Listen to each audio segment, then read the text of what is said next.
Allow me to invite Dr. Consolation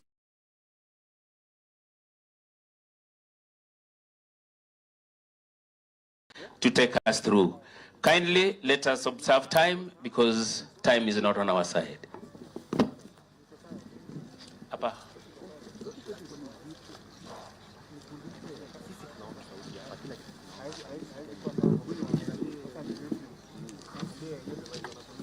Thank you. Your Excellency, our Chief Guest, Dr. Kalonzo Nusyoka, Your Excellency, our Governor, Madam Wavinya Ndeti, Deputy Governor Francis Mwangangi, and all protocol observed. Na wazazi wetu, na wanafunzi wetu, amjambo. Amjambo tena. Tafadhali munisalimie kwa hewa. Mungu ni mwema na kila wakati. Today marks a day we'll never forget. We started this journey since January with our students, and they kept the faith until today when we are seeing the first graduation.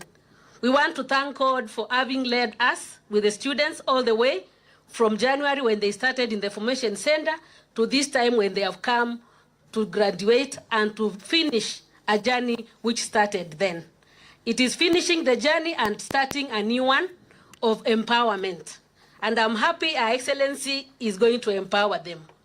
Thank you so much, Your Excellency, for trusting the Department of Education with this task of fulfilling and implementing your dream. You dreamt and it has come to pass. I really thank God for this miracle. I won't want to take much time because it is the day for our trainees. But allow me, our guest of honor, to cite today's congregation as a congregation to mark the first graduation of the first cohort of Machakos Youth Empowerment Program 2025 class. Thank you so much. Allow me to invite our Chair of Education, County Assembly of Machakos, Honorable Madam Anastasia Mutevu. Kindly, Mheshimiwa.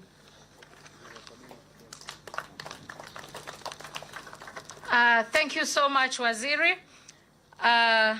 To the chief guests, the 6th President of the Republic of Kenya, His Excellency Dr. Kalonzo Nusyoka, and my party leader, the Governor of Machakos, Our Excellency Wavinya Ndeti, the Deputy Governor of Machakos, Francis Mwangangi, and all protocols observed, and to the graduates and to the parents, good afternoon. My name is Anastasia Mutevu, and I'm the chair of the County Assembly Education Committee. And briefly, if you allow me, it's my privilege, I'll call the Committee on Education shortly to come here, honorable members, in a second.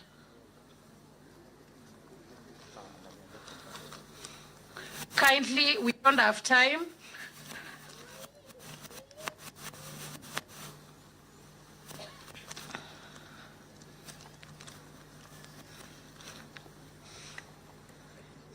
Allow me to introduce them from my right. We have Honorable Annabel Ndilo, who is my vice chair. She is special nominated by the UDA party. Thank you, Mheshimiwa. We have Honorable Irene Mulu Mutisia, a member and able member of this committee. We have Honorable Kasanga, Justice Mutuku Eke Kasanga, member for Amonyo. Thank you, Mheshimiwa. We have Honorable Catherine Muia, and special nominated by the Wiper Patriotic Front. Thank you, Mheshimiwa. And we have Honorable Phoebe Koki, an able member of this committee. Thank you, Mheshimiwa. So allow me, Your Excellency, to congratulate our graduates because we gave the governor a budget for this initiative of MYS, and we have come as a committee today. We have witnessed, and thank you, Your Excellency, because the budget is well actualized. Tupigie Governor makofi. So I congratulate the graduates for their dedication and hard work performed throughout the course, and you have really made it. You have made Machakos proud, and that's why you are here. The report that we were given in the Education Committee, we had only, I don't know, 3 or 4 who failed. That means we are graduating more than 1,000. Congratulations, Your Excellency. This is the right empowerment that we need in Machakos County. Thank you for not letting us down. Na wazazi, asanteni sana kwa kukuja. I don't have much to say. Thank you so much. And for this great work that Our Excellency Governor Wandeti has done. Naomba tuweze kumpea 2 terms. Sawa sawa wazazi. So naomba 2 term ya Governor Wavinya, and Your Excellency as the Committee of Education, we promise that we are going to support you to actualize the dream and the manifesto that you gave the people of Machakos County. Thank you so much. Asante Chair. Wakati huu nitaomba Dr. Muyandambuki, County Secretary and Head of Public Service, to take us through. Tafadhali.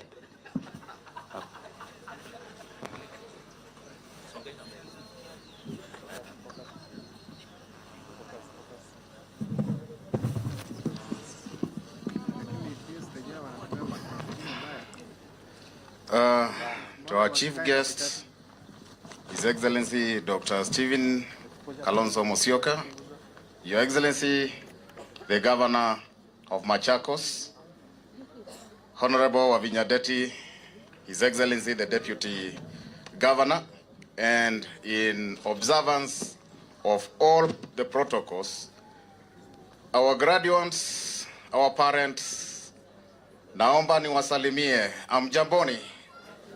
Amjamboni tena. Very well. My name is Dr. Muyandambuki, the County Secretary and Head of Public Service. Your Excellency, I do not want to take a lot of time. I understand we don't have much of that. Mine, allow me to first and foremost congratulate our graduates today,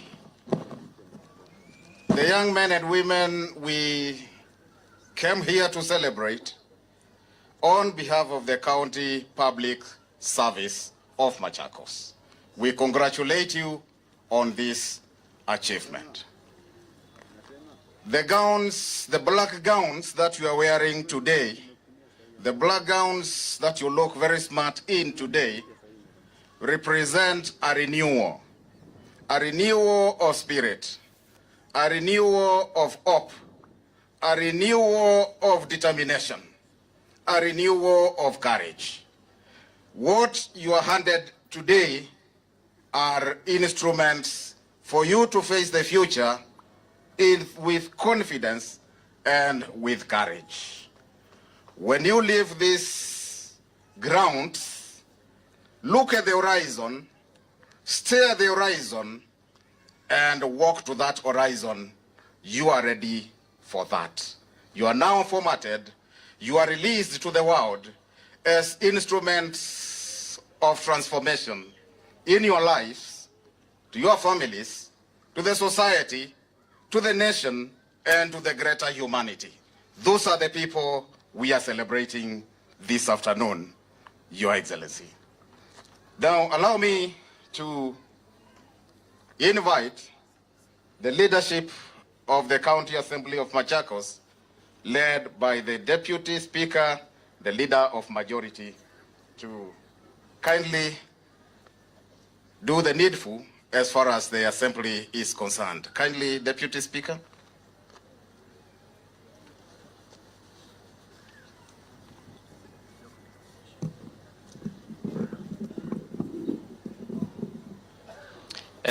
Thank you, Your Excellency, my party leader, Dr. Stephen Kalonzo Nusyoka, Your Excellency, our Governor, Governor Wavinya, Your Excellency, our Deputy Governor, the clergy, ladies and gentlemen. Good afternoon. Yeah, I'm Stephen Mwanthi, representing Kalakala Ward, and I'll call upon honorable members, all of them who are here, at least to come here in front here. Honorable members, please. I will just introduce you because of time, and maybe allow the majority leader say a word.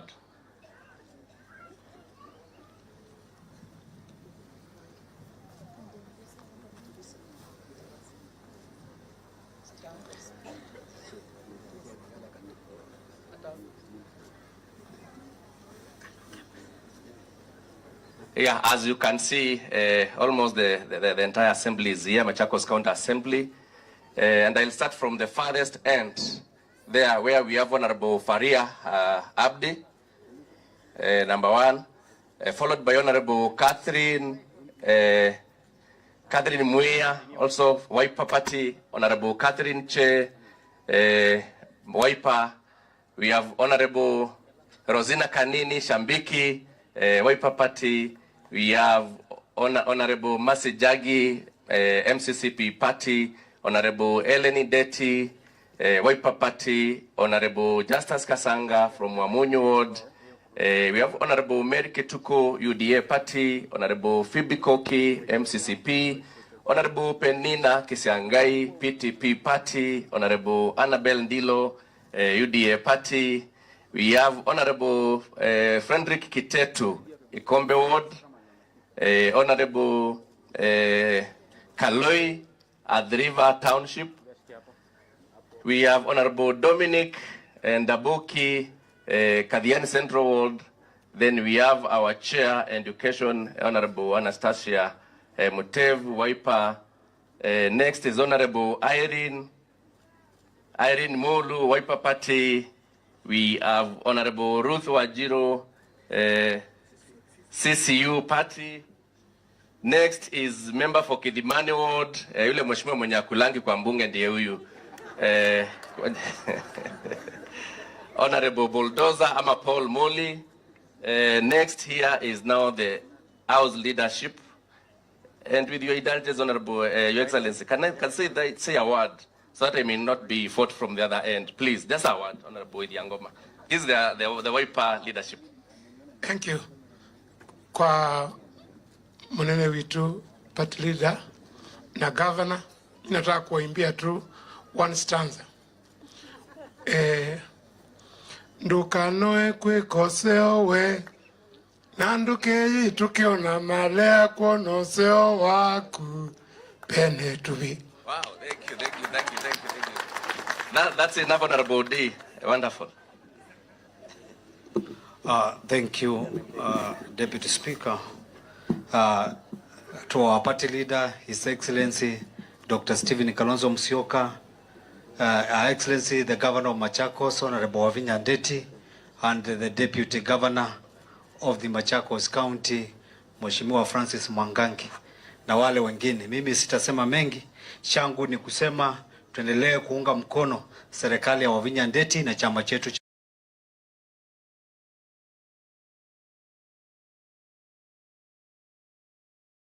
Nataka waendelee kufanyiwa empowerment. Kwa hivyo vijana, nyinyi mjitokeze, na vile vyombo mmepewa msiuze, mwende vizitumie na mfanyie kazi. Thank you very much and God bless you.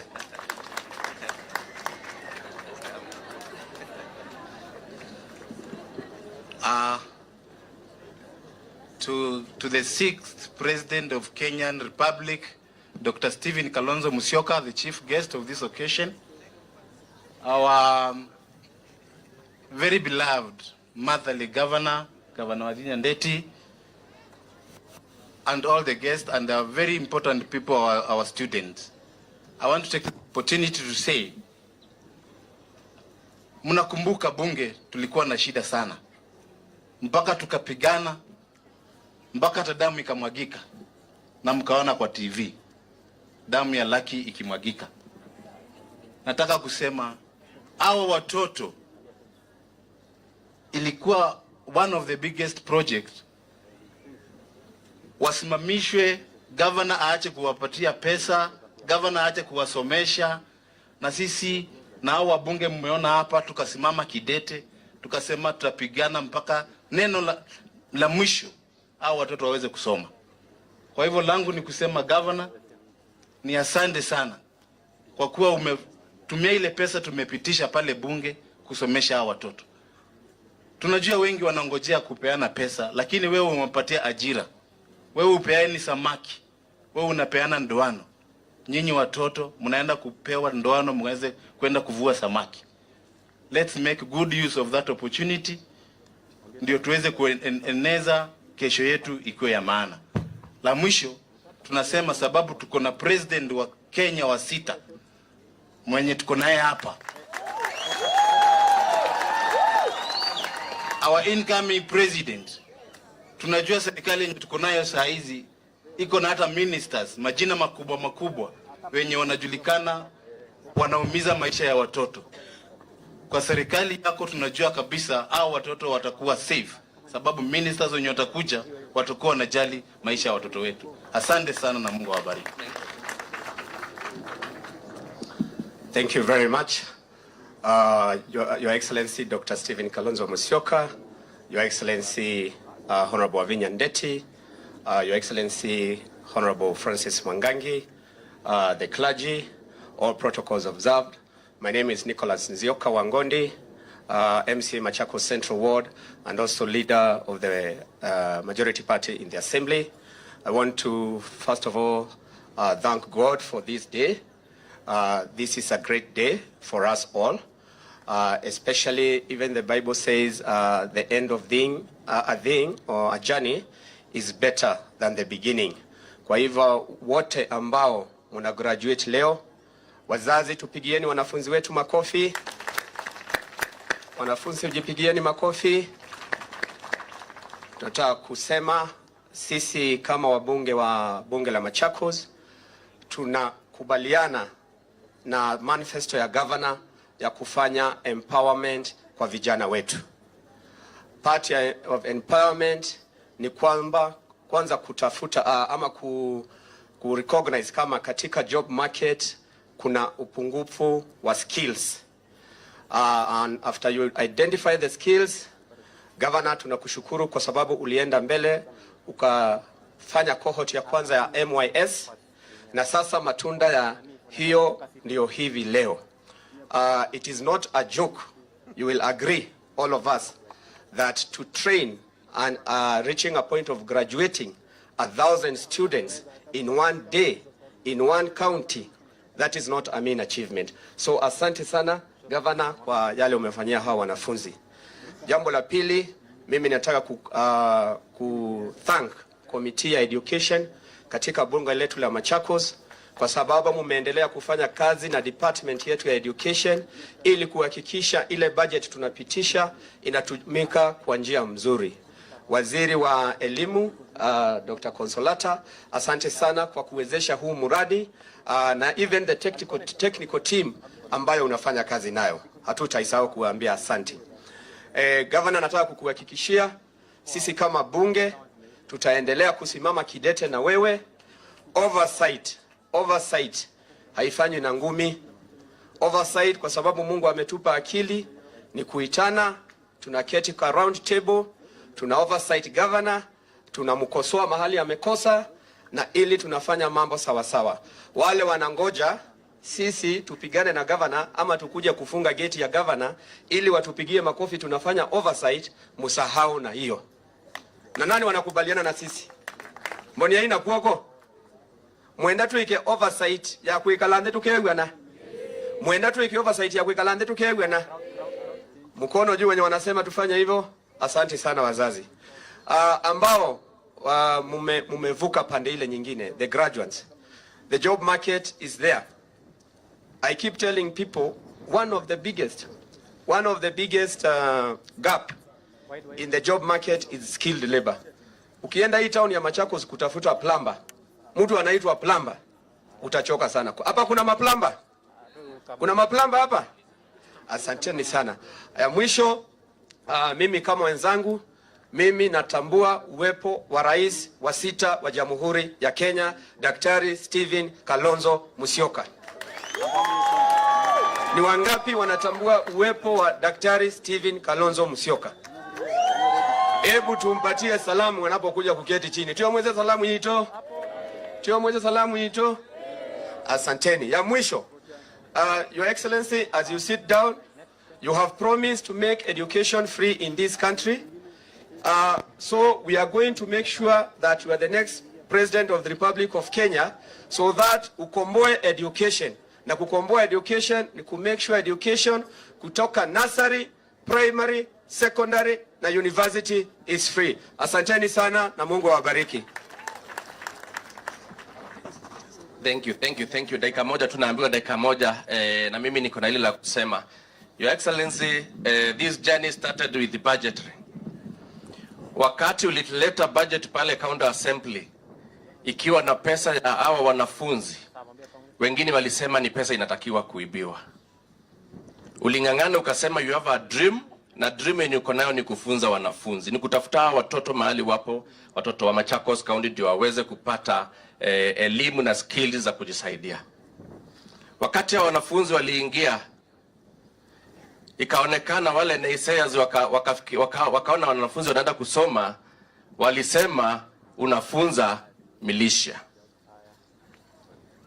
Hawakuamini kitu kama hii ingeweza kufanyika siku kama ya leo.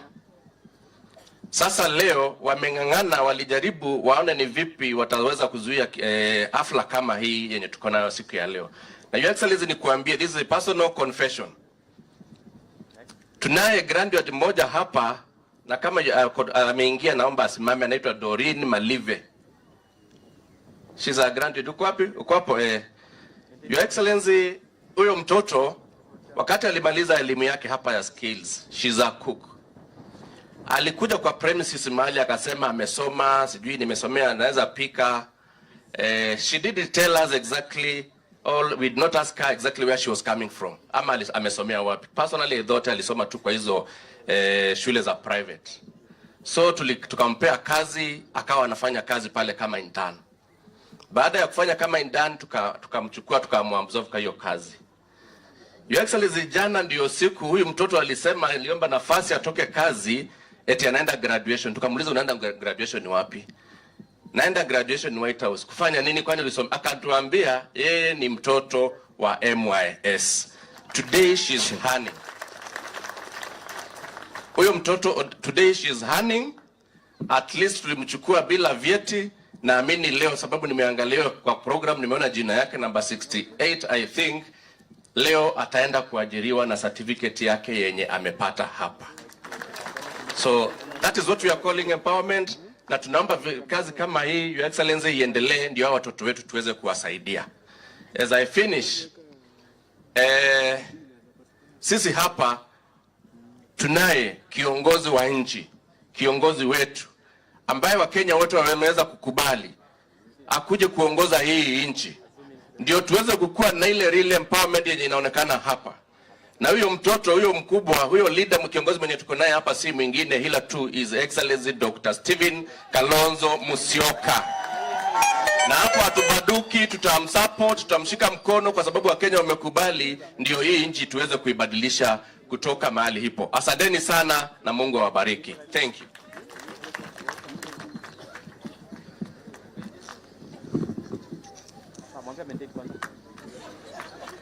Thank you. For the benefit of the audience here present, we are live on Citizen TV, we are live on Mutongoi TV, and today is the culmination of a journey that our graduates have walked. For the next 2 minutes, I want to say this. These graduates started with the boot camp. During the boot camp, the students, the graduates, were taken through character formation. They were taken through behavioral change lessons classes. They were taken through motivational classes. They were taken through spiritual build-ups also. After that, they proceeded to the TVETs. At the TVETs, each student pursued a course of their choice: electrical engineering. There are those who did plumbing. There are those who did hairdressing. There are those who did mechanical engineering. Those are the students we are here to empower today.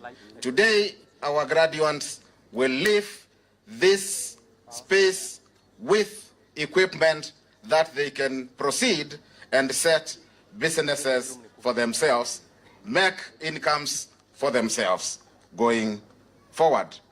Your Excellency, I wish to recognize the presence of a representative of the Vice Chancellor of Machakos University, Professor Mulwa. Kindly be upstanding and wave. Professor is here. Thank you, Professor. Thank you, Professor. Now, in the interest of time, Your Excellency, allow me to invite two students who are giving personal testimonies on what and how this program has impacted on them. 1 minute. Esther Nzula Mutunga. Kindly, karibia. Esther Nzula Mutunga. Karibia.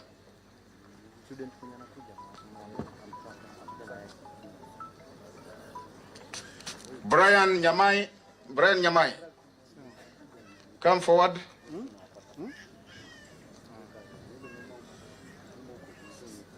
Hurry up. Come over. Your Excellency, these are students who have gone through the program and they want to give They wish to give a story of the journey they have walked and where they are. Brian, kindly, dakika moja na nusu. Thank you. I'm happy to be here.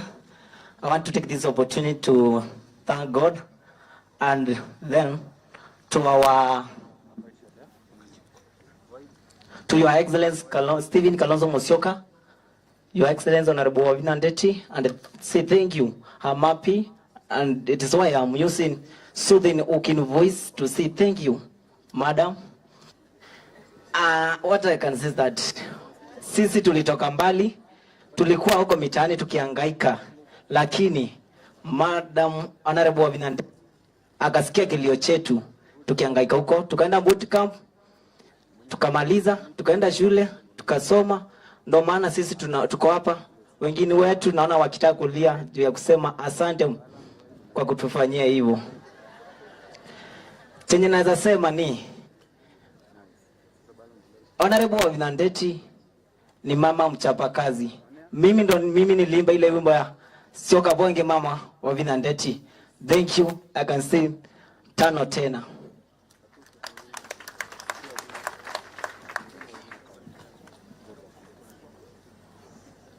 All protocols observed. My name is Esther Nzula Mutunga, and it is with much humility that I stand before you to represent the great pioneers of the Machakos Youth Service. I'd like to thank God for this opportunity to be part of the Machakos Youth Service. I thank God for the vision that He gave our governor to empower the youths of Machakos County. As you have been told, we went for a boot camp. Then we went to the vocational training centers where we were equipped. And I can now say I am a qualified beauty therapist. Thanks to our governor, Wavina Ndeti. I'd just like to thank her, thank the county officials, thank the national government, thank our parents and my fellow graduates for the support, for the nice job, for the whole time. We didn't get any problems. We were fed well, we were taught well, we were equipped. We now know how to work together as a team. We now know how to deal with different people and different characters of people, and we are really grateful for that. As I conclude, I'd like to urge all county officials, all aspirants, all members of the opposition to kindly join our governor and help us to push this program forward. Thank you for listening to me, and God bless you. Thank you, Brian. Thank you, Esther.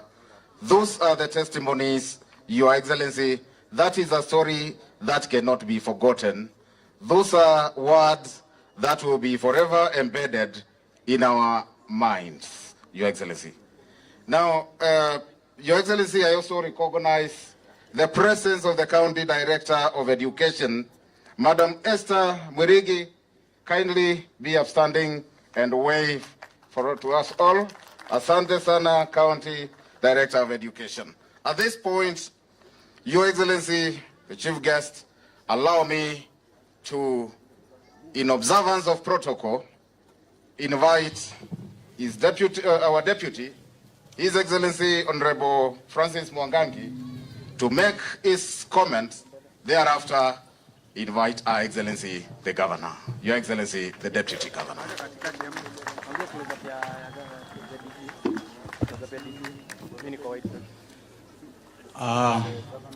To our chief guests, His Excellency Dr. Stephen Kalonzo Musyoka, Senior Counsel, our Governor, the House of Clergy, our parents, and our proud graduates.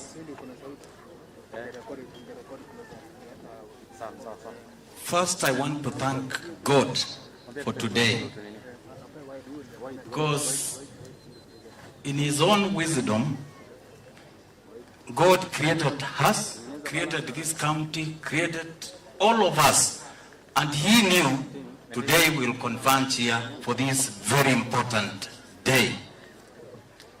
To our Governor, thank you. I remember the first day these graduates were reporting. Some of them, I was telling my Lordship Bishop Kingo, could not even order a plate because of the state they were in. Today, they look healthy and focused for that matter.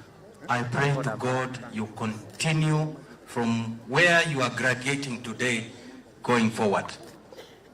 I want to cite a case that happened too soon the other day. We had a COVID that affected the whole world. And I can say many countries across the world were looking for skills you are graduating today with.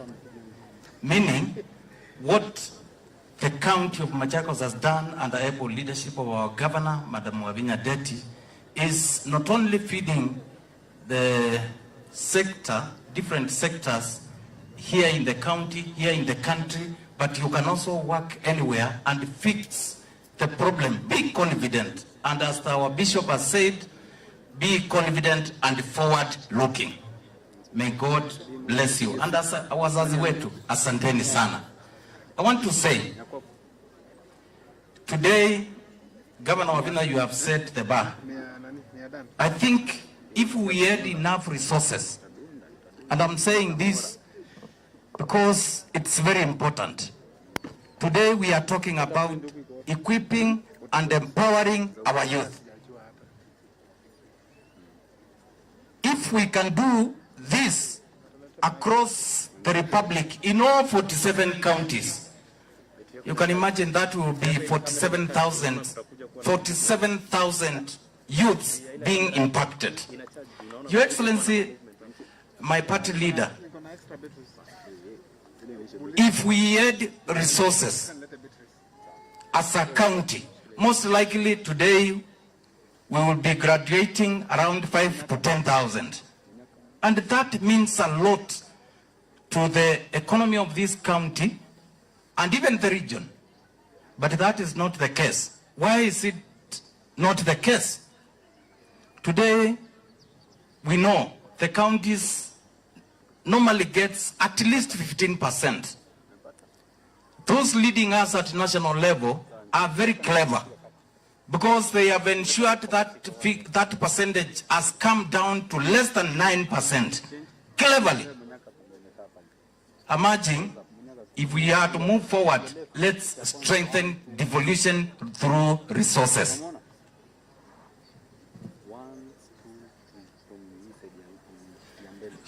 So, thank you, Professor. So, this is a very important program, and I think, Your Excellency, asante sana, tutaendelea kushikana, tuone ya kwamba tumeendelea. In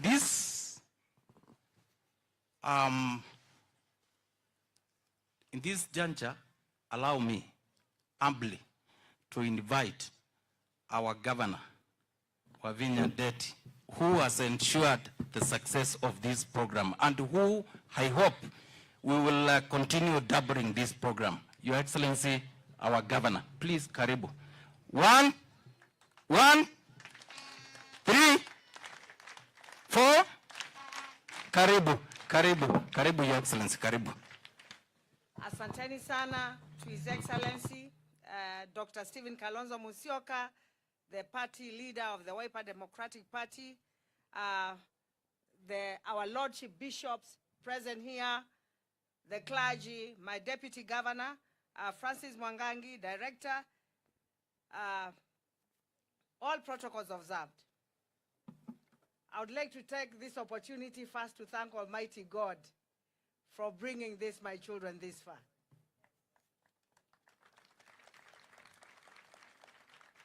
Tunashukuru Mwenyezi Mungu. Mnajua mahali tulianza, si ndio? Mnakumbuka huko?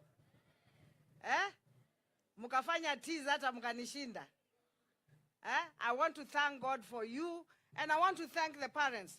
Asanteni wazazi sana kwa kusupport hawa watoto.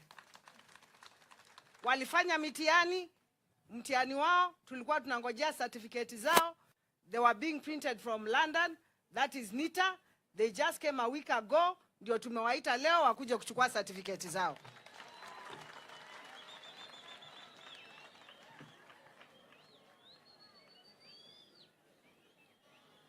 Our much awaited day is finally here.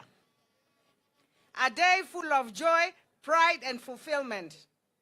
History in the making for our young men and women who have dared to dream and face the modern day challenges with skill, courage, and discipline. We gather here not only to celebrate your success, but also to witness the realization of a great vision. Today, that vision stands before us, alive and strong in you, the youth of Machakos County. Ladies and gentlemen, today's ceremony is a culmination of my government's clear commitment and infinite passion to place our youth at the heart of our county development agenda. During my pre-election campaign, I pledged to put in place policies that favor the transformation of our communities and through empowering of our youth who are not only endowed with talents and energy, but also who face challenges of unemployment and lack of opportunities. Today, I am proud that the progressive idea that I preconceived has yielded fruits, because I believe that empowered youth is the foundation of a prosperous county and nation. Ladies and gentlemen, my government is cognizant of the fact that development is not just about roads, buildings, or infrastructure. It is also about people. It is about unlocking potential, nurturing dreams, and building a generation that is self-resilient, innovative, and productive. My vision has also been clear: to equip our young people with the knowledge, skills, and values they need to succeed through working with dignity and shaping their destinies. The program began with 1,000 enthusiastic young men and women drawn from the 40 wards of Machakos County. Each one of you came with a dream and a spark and a determination to change your lives. You began with the formation stage, a powerful session of transformation where you were exposed to character formation, first aid, guidance, and financial literacy. You build your discipline, teamwork, responsible citizenship. You learned that success is earned through consistency, patience, and service. Those early days were not just about acquiring skills. They were about building character and preparing leaders. And I want to tell you, you keep on being told you're leaders of tomorrow. You're not leaders of tomorrow. You're leaders of today.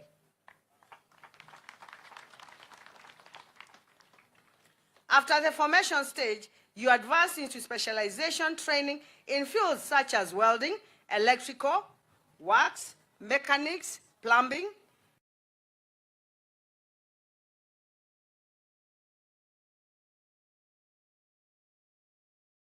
masonry, catering, tailoring, hairdressing,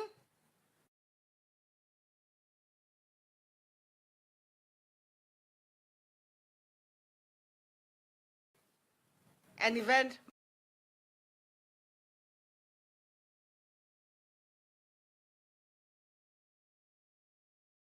management. Hapa niko na ma-DJ. My government ensured that every trainee sat for NITA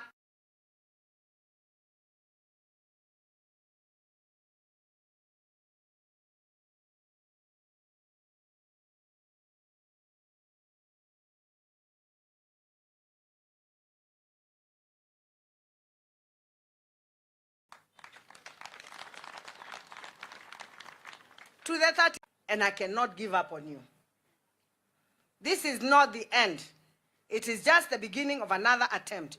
You will resit the examination of another attempt. Tumesikizana? Wale wajapita, munarudi shule January.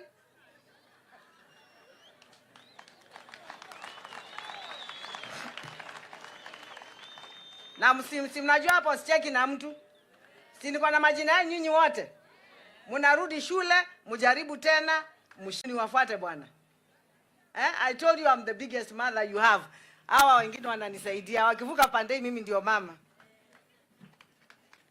So, it is just the beginning, I've said again, of another attempt. You will resit examination, come back stronger, and succeed. Remember, failure is never final. Resilience is what defines winners. Niliomba kiti ya gavana mara 2, sikupata, ya 3 nikafanya nini? So resilience is key. During the training, you gave back to the community that raised you. You engage in environmental cleanups, awareness campaigns, and community projects supported through the government stipends. You proved that true empowerment is not only about skills, but also about service. That is the spirit of Machakos, the spirit of responsibility, unity, and compassion. In Machakos, as you graduate, remember that today is not only the end of the journey, it is a new beginning. We will award you with certificates and startup kits tailored to your area of specialization. Tumesikizana hapo? These are not just tools. They are the foundation of your dream, the key to unlock potential. My message today is simple but powerful. Take charge of your future. Do not wait for opportunities. Create them. Do not wait for jobs. Build them. Machakos needs job creators, not job seekers. That is why we have empowered you. Kenya's future depends on your resilience and your innovation. You are the generation that will turn challenges into opportunities and ideas into enterprises. As I conclude, allow me to express my sincere gratitude to our trainers. Asanteni sana our trainers. Thank you so much. God bless you. Thank you for your mentorship, patience, and commitment. You have not only transferred skills, but also shaped lives. To our partners and county government officers, your dedication made this vision possible. To our county assembly, asanteni sana for standing with the youth of Machakos County. To our parents, thank you for entrusting us for entrusting us with your sons and our daughters, and for your faith, and unwavering support. Asanteni sana wazazi. Vijana wangu, my youth, maisha ilianza January. And I'm sure there are some I even found working in my place. They are plumbers. I don't know whether wako hapa. Nilienda nikakuta moja akanisimamia hivi. Nikashangaa kwa nini unafanya hivi? Akaniambia, madam, Simia was one of the trainees at the MYS. Kwa hivyo vijana wengi hapo wamepata kazi. Hata wengine wanafanya kazi mpaka kwangu. Kwa hivyo ninawaambia vijana, the way Bishop has told you, never give up. Never give up in life. God made you capable, able, and fully loaded. You have everything that it takes for you to make in life. And I told you, it doesn't matter where you come from, whether rich or poor, we are all equal in the eyes of God. And God is no respecter of man. He cannot favor another person and not favor you. Have your faith and trust in God, and you will go far. You will go far. Hizi viti hao watu wameketi hapa, nyinyi mtakuja kuketi kwa hizo viti, si ndio? Bishop amewaambia hii Kenya ni yenu, sisi tunazeeka. Sisi tunatoka. Tukitoka tunaachia kina nani? Si ni nyinyi?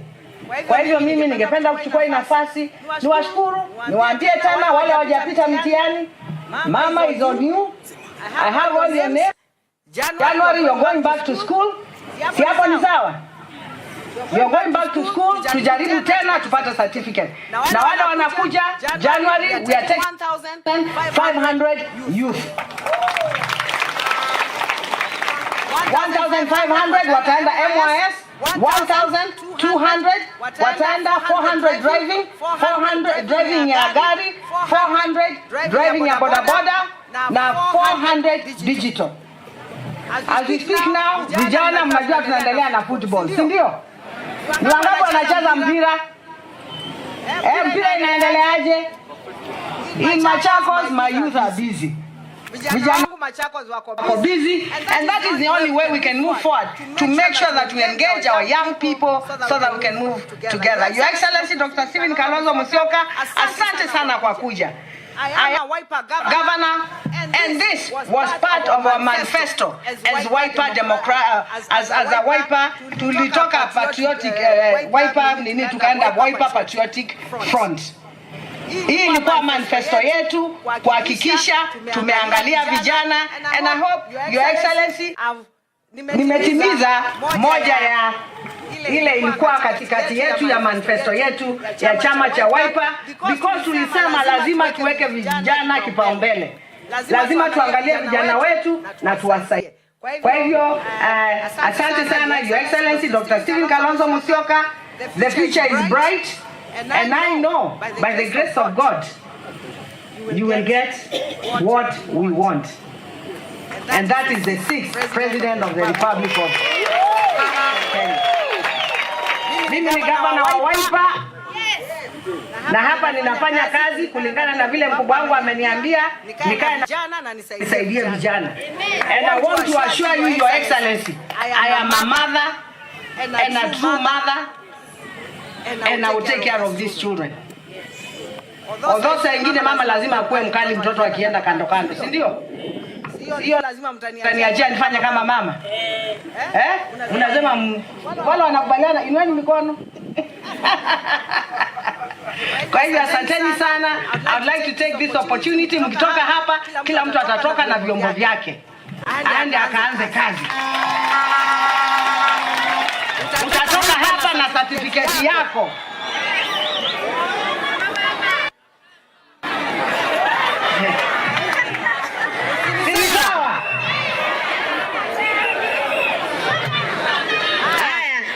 Nafea, nyinyi mnapenda kunichokoza. Simama mesikia. Simama mesikia. Sawa. Mnatoka hapa na certificate? Na nini?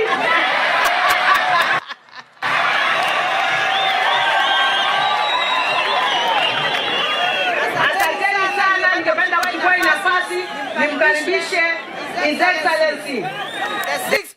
of the Republic of Kenya, Dr. Stephen Kalonzo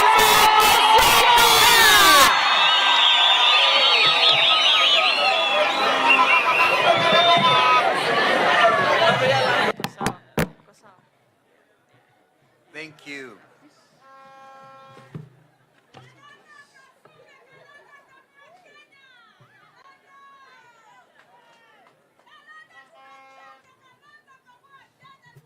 Thank you. Thank you. Wow. Thank you. Thank you. Thank you so much. Please tuketi. Wale ambao naweza kuketi tafadhali.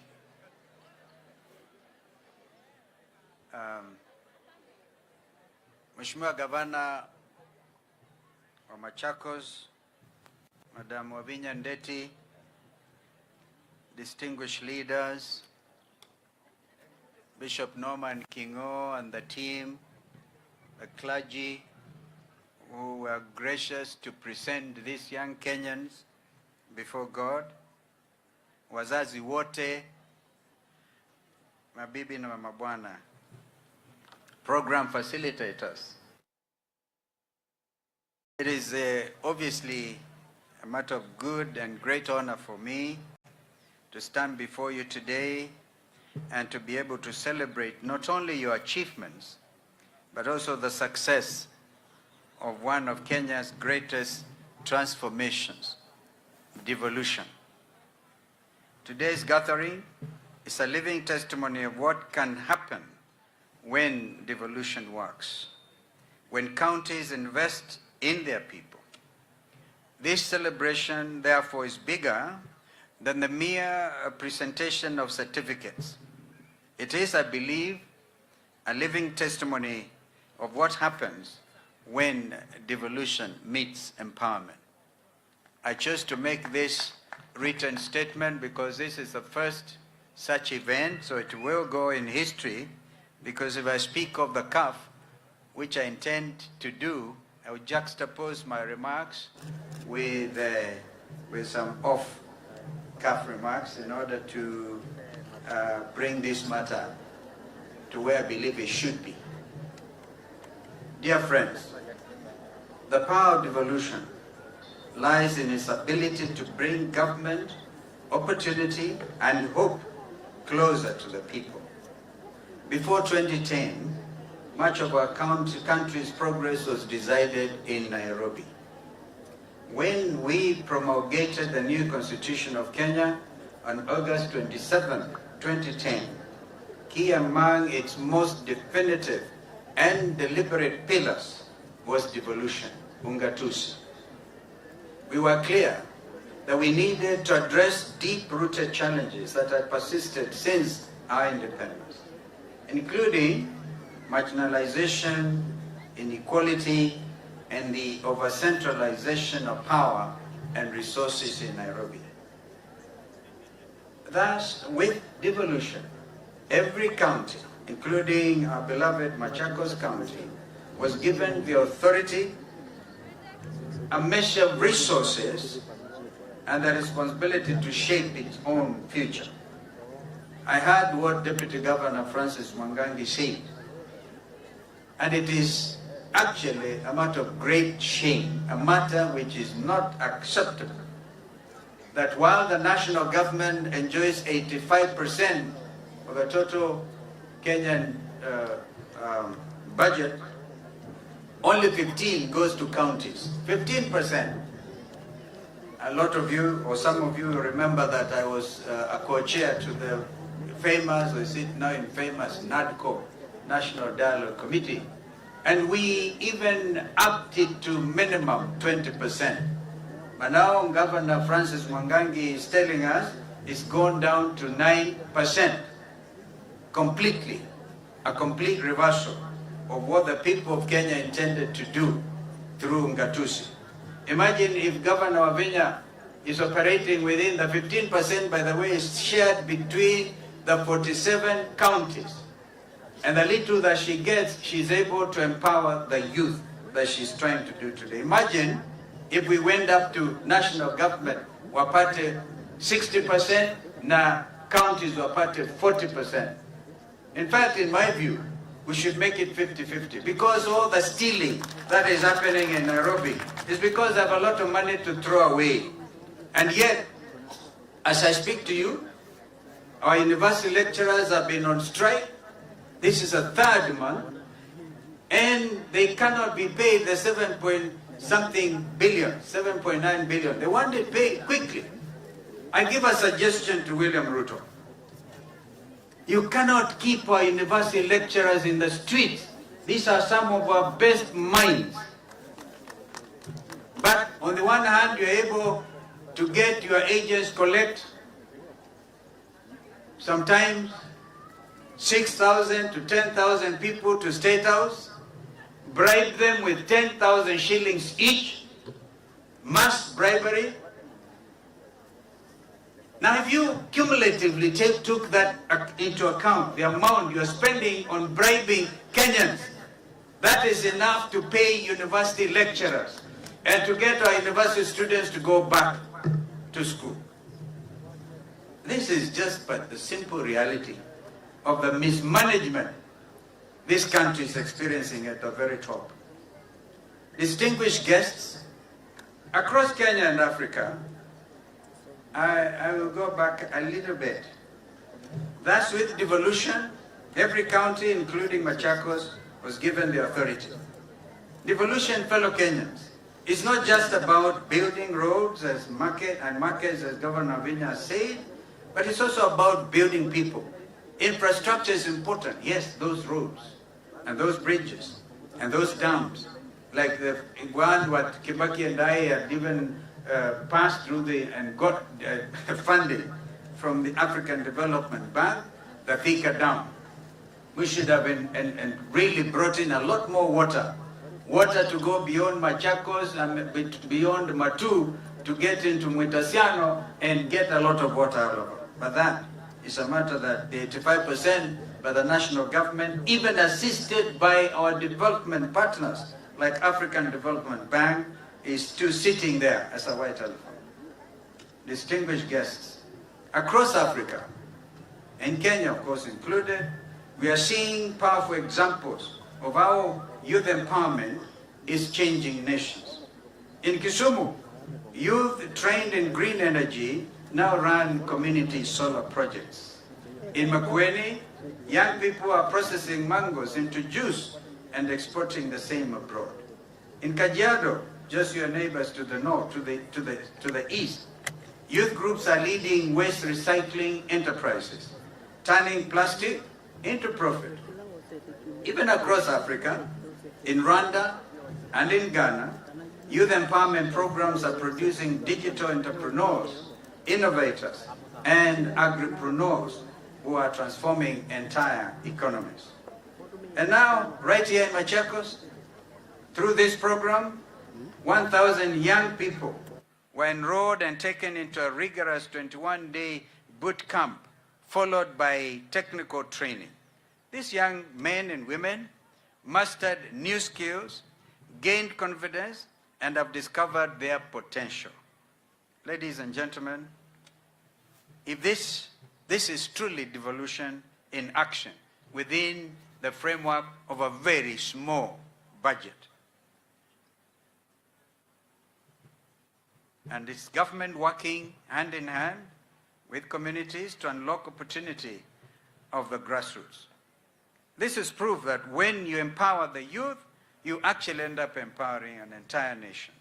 You are proof that when devolution serves the people, it transforms lives. To the graduates, this is time for some hard truths.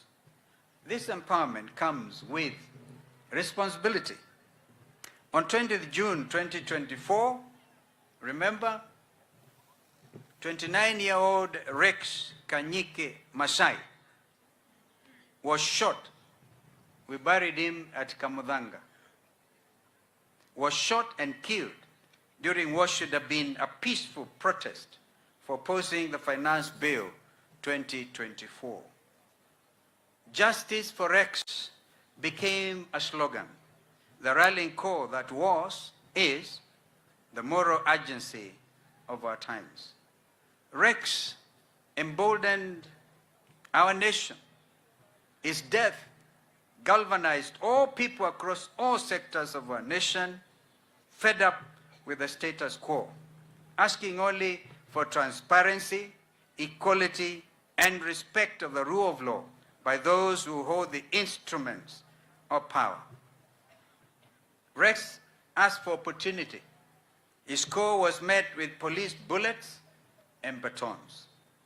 Graduates, you are not the future anymore. You are the now. You stand on the shoulders of Rex Masai and hundreds of young Kenyans whose names are forever immortalized in our third, and I dare say, final liberation struggle, and their sacrifice should and will not be in vain. You now carry the torch of progress. My dear friends, Ungatuzi of Devolution has given you a platform. Now it is your turn to build upon it. Start small, but think big. Collaborate with others. Use your talents not only to lift yourself, but to lift others. Remember, true empowerment is not about what we receive, but what we give back. Remember too, that you are living proof that devolution works and that local action can lead to national transformation. I urge you therefore to take your training as a launch pad. That's what we are, lifting you out of this. To build, to innovate, and to serve. Don't wait for opportunities to come knocking. Go out there and create them. Distinguished guests, ladies and gentlemen, Kenya's future will not be shaped in boardrooms and in Nairobi alone. It will be shaped in counties like here in Machakos by young people who are determined to make devolution work. When every county becomes a center of innovation, of agriculture, of entrepreneurship, and creativity, Kenya will rise, united, prosperous, and just. And that, my friends, is the true power of devolution. The power to give every Kenyan a fair chance to dream, to work, and to succeed where they are, whichever county they live in. And to you, our graduates, let me ask you, vijana wetu, a simple question. Are you ready to lead? Munanisikiliza? Nyinyi mko tayari? Nimuyombanetie? Am I talking to myself? Are you ready to lead? Can I hear a yes or no? Are you ready to succeed? Because this is just a beginning. What Governor Wavinya is giving you is a beginning. Are you ready, therefore, to succeed and make success your ambition? Are you ready? Are you ready to show Kenya the power of an empowered youth? Bado hapo hamjajibu vizuri. Ni kama nyinyi bado mnataka fair. Then go and do it with pride, with purpose, and with passion. Walk proudly into your future, guided, of course, by what the men and women of God here, the spiritual fathers, have taught you. You are not only the products of devolution today, you have become the face of that transformation and the hope of this nation. Devolution, ladies and gentlemen, is not just a policy, but a living promise. It has given us a chance to bring progress home, and youth empowerment is the heartbeat of that progress. I therefore thank the Machakos County Government, Governor Wavinya and your team for this program, and salute you for your commitment. As of course you are all buttressed and empowered by the County Assembly of Machakos, which has given you the tools, and of course without giving up on their role of being their oversight to you as a government. May I suggest, with great introspection, that in honor of Rex Masai and the fallen Gen Zs whose sacrifices changed Kenya forever, and inspired change worldwide, that you rename this inspirational project as the Rex Masai Empowerment Program. You may have to take it through the county assembly for debate. It is not an order. No, no, no. We cannot do that. We believe in consultation. Maybe you even come up with a better name. But you need to give this Machakos Empowerment, Youth Empowerment Program a sense of the Gen Z revolution, which Rex Masai, one of your own, was not given the opportunity to live. And the living is a basic thing. He wasn't going, if he was a girl, he was not going to do what Norman Kingo was challenging you not to do. He was a decent young man. Together, my friends, we can comboa Kenya and build a nation state where no dream is too big, where no voice is silenced, like that of Rex Masai, and where, most importantly, no young person is left behind. Even those who fail. I've heard Governor Wavinya being a mother say, you will get back there in January. Mpaka ufaulu. Congratulations, class of 2025. Machakos believes in you. Kenya, too, believes in you. And I, one Stephen Kalonzo Musyoka, believe in you. Asanteni sana. Mungu abariki. Na hongera vijana wa Machakos na Mbaitu. Iyo bei kabio kule. Nemo mbewa. Kiadhiki koti kiteu. Amweka atele mweno ndo na weva. I like Mubangoni. He gave a true interpretation to William Ruto. When in Kitui, alisema, what is this thing? Munasema vomwe na betwe. I like what Mheshimiwa Munyaka told William Ruto. Vomwe na betwe means you, William Ruto, will be one term.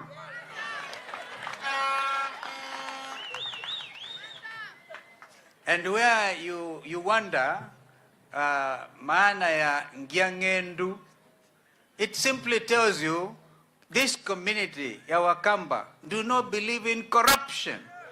We are not corrupt. Therefore, Governor Wavinya, you have done well. Accept oversight, accept criticism. Let us not go out there praise singing. Hey, you know, I was very shy here. Mukianza kusema Kalonzo the 6th. Hatuwezi kuwa the 6th if these young people do not take out their voters cards. Mwe tayari kuza kura. Alama tayari kuoko yolo. Alama wasetei kula kuoko yolo. By the way, Governor Wavinya, I've read in the national media kwamba wao tayari Machakos is leading in taking out the... So Machakos, go out there. That is your weapon to reclaim the dignity of Rex Masai. If you don't want Masai to have died in vain, chukweni ukura, make this administration which has failed, and I have no hesitation to tell you it has failed, make it absolutely one term. And it is not a cliche, it is now becoming a true vision of every Kenyan who cares about the future of this country. Just look, for example, William Ruto has given orders to now clear the little forest cover we had in Masai Mao, for example, one of the most important water towers, which actually sustains even the ecosystem in the Masai Mara world-famous game reserve. And everything is now moving in the direction of Tanzania because the Mara River is drying up. And President Ruto goes and says, ile miti mzee ikatwe. How do you, somebody ambaye anataka kumake a profit, destruction of our forests? Mwesa umeona ba aiteta Ndwebeti Hills, kataeni Governor Wavinya, musikubali, because that is the only little thing left around here. You know, just destroy your country. For what purpose? For monetary gain? No. Lastly, I'm so happy to see our clergy leaders here, our spiritual fathers. Bishop Kababu, I'm told you are the chair of the level 5 hospital. You know that William Ruto, through Shah and She, has even failed to honor the commitment he gave to some of you when you went to see him and said, Matalipa, Shah and She. Bishop Norman Kingo and the Catholic fraternity, you're doing us proud. The Catholic Church has remained strong and the leader in education, in hospital and healthcare giving. When we laid Bishop Kyoko to rest at the cathedral here, because I was there, then we named Bishop Kyoko Hospital after him. We were hoping it would be made to succeed. But it looks like Ruto promises everything and he wants, when you leave State House, and I end the opposite. So we have to fight for our rights. Akamba, twike. Tala ndumet ila nyamusi toang da. Tula tuzamutu toang da la mezinda kwa yulu. Da yosa wanachao. Idi akamba twenda.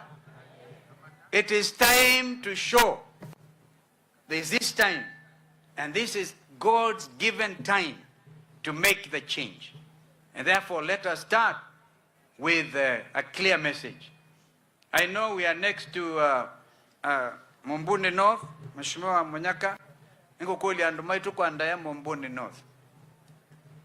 Tafadhali, kibela kiwa ipa Patriotic Front ikaima Kiosa, hiyo na agachagwa na anatembea na Matiangi na umealange mazi yu Kalonzo we mwe kibela kia ward na we ndo tuika president wa Kenya imonde thesi ambaito tuika alike hivyo alama ya tayari makazi tuwe ilika hivyo isi tu mina hivyo baune kendo tumbekewe kendo nde na no baka tumbwe kendo chu kwa ndae yasio nde na usindwe sawa bata na dhina I don't even want to come to the ground. Nondo nye nikwenda noke kuambia kwa hii na hii tafadhali tusaidiane because it's the only by-election on the 27th in this region. And of course we lost one of our own and we are very sorry about Mheshimiwa Kabu alikile county assembly na chama cha Wiper, and although he died not in Wiper but a dear friend of mine. So tuwakumbuke hawa wote. And now I've come to the conclusion of my remarks. I promise to juxtapose them with some of these realities of our time. So tunshikamaneni kabisa na leadership, because finally, Governor Wavinya, you have said you are Wiper patriotic governor. I know because of allowing the party leader to come and start this commencement of these wonderful young people, the national government will even go after you. And there are two levels of government, the national government and the county government. Because governors who are elected on party tickets have to remain faithful to their political parties. And that is what Governor Wavinya is simply saying. Wakija wakikushambulia, we shall go also for them. Hatutawachilia. Nundu mazi elia kuita Ruto weneki. You Ruto is majority leader wita Wangondi. So we are doing the right thing. Of course, when Ruto comes to Machakos, you have to be there to receive him. But when you receive him, he must know you are the county government, the county government. Sio kama ile mulienda hapa kwa inauguration of Bishop wa AIC, Ruto anasema ndiye ataongea peke yake. He doesn't recognize there is a county governor here. Yani madharau mengine tutakataa kata. Inyo mwe tayari? Inyo mwe tayari?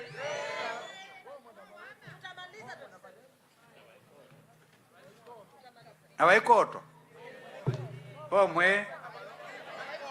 Nondo bo mnabaeta bemini Ruto home. Sinamda hiyo. Na hakuna ubaya, it is normal. And that wind of change is actually sweeping across Africa and the entire world. Because these young people simply want transparency They don't want leaders who steal from them. If you steal from your own people, you are stealing their future. So I said we are going to make this country, get it back, prepare it for this future generation, because it is our duty to do so. Therefore, long live Machakos, long live Kenya, and God bless all of us. Asante.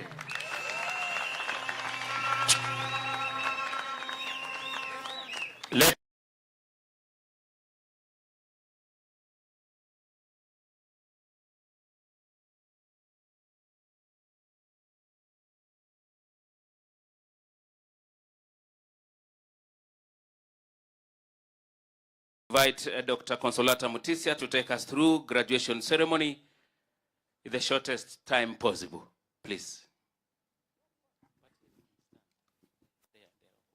Thank you, Kelly. Your Excellency, our chief guests, our governor, also our deputy governor, and our students. We have entered into the point of graduation. Our trainees, mpo. Kindly, those who are walking around, settle down, because we have reached at another level. When the governor reads for you blessings, you are going to respond, we receive. What do you say? Yes, as you stand up when we call upon your numbers. Behind your seat there is a number. That is your number. When you hear your trainer, your principal say from number this to this, that is the time you are going to stand. Tuko pamoja? Your Excellencies, allow me first to appreciate a department which has worked together. We work together very closely for the success of this program and for other educational programs. Kindly, those in the Department of Education, can you be upstanding so that we appreciate you? Thank you, thank you. You can have your seat. These are the men and women of goodwill who work very closely with me so that we make the projects of Education Department successful. Without taking much time, we are going to start graduating the students. We start with those who have done food and beverage. I'm inviting Rachel Ndivo, Principal, Chemudeke Vocational Center, to take us through that bit. Rachel. Your Excellency, I'm Rachel Ndivo, Principal, Chemudeke Vocational Training Center, presenting food and beverage production and service graduates. First class, from number 1 to number 9. Number 1 to number 9 be upstanding. Kindly clap for those ones that is called first class. First class. Ordinary pass, from number 10 to 228. Number 10, 228, kindly stand up. Be upstanding. Your Excellencies, those are our trainees we presented for the course of food and beverage, and they have satisfied the NITA exams and scored well, and today they'll go with their certificates. Your Excellency, our governor, kindly pass your word.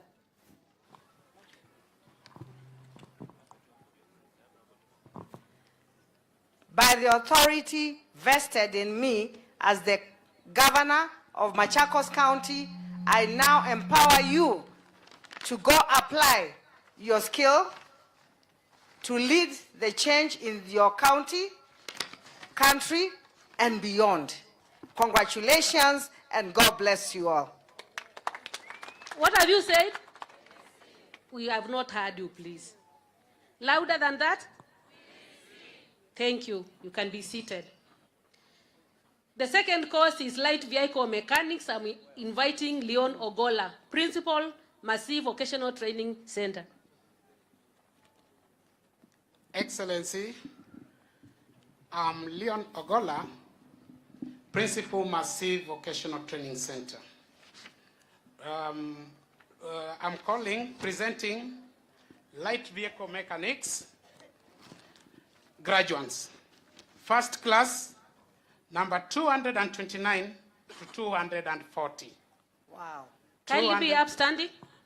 229 to 240, first class. Then ordinary pass, number 241 to 355. 241 to 255. 355. Kindly be upstanding. Parents, kindly clap for those students. Your Excellency, our governor, kindly pass your blessings to them.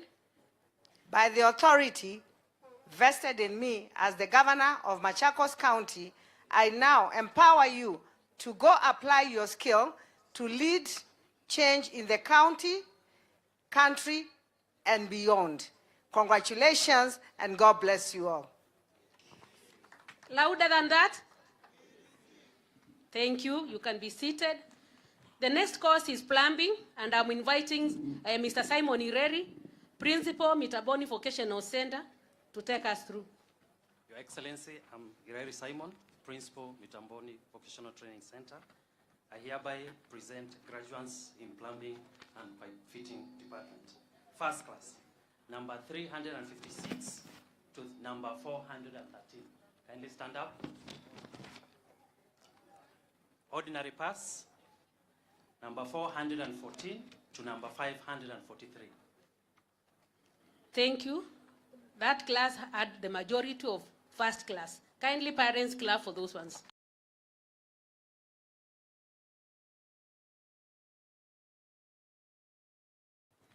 By the authority vested in me as the governor of Machakos County, I now empower you to go apply your skill to lead change in your county, country, and beyond. Congratulations to you all, and God bless. What do you say? Louder than that? Thank you, thank you. The next one is tailoring and dressmaking. I'm inviting Joram Dunda, Principal, Kituluni VTC, to take us through. Your Excellency, I'm Joram Dunda, Principal, Kituluni Vocational Training Center, and I have the honor to present tailoring and dressmaking graduates. First class from 544 to 550. You can stand up. Then orderly pass from 551 to 571. And you can stand up. Are you standing? 544, that is first class, to 550. Wherever they are, you can stand up. Then pass again, 551 to 571. You can stand up. Thank you, thank you. They are wearing the yellow wood. Your Excellency, please pass your blessings. They are wearing the green. Yellow. Oh yeah, it's green. Yeah.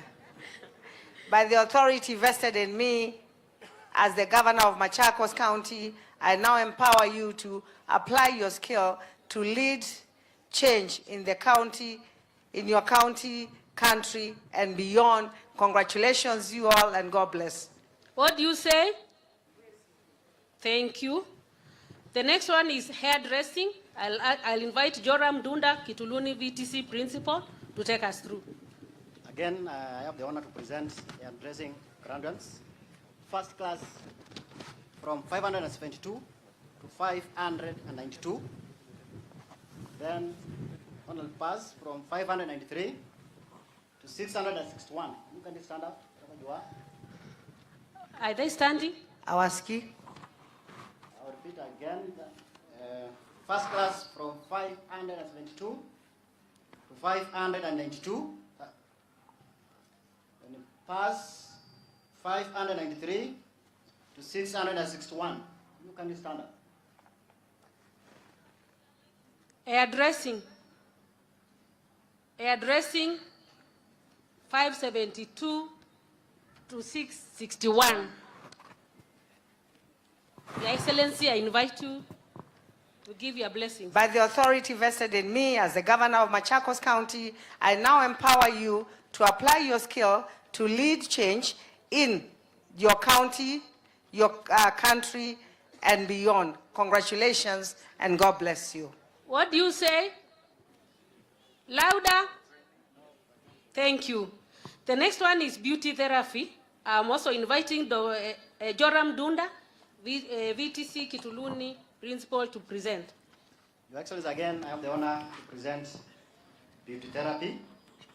First class, 662 to 699.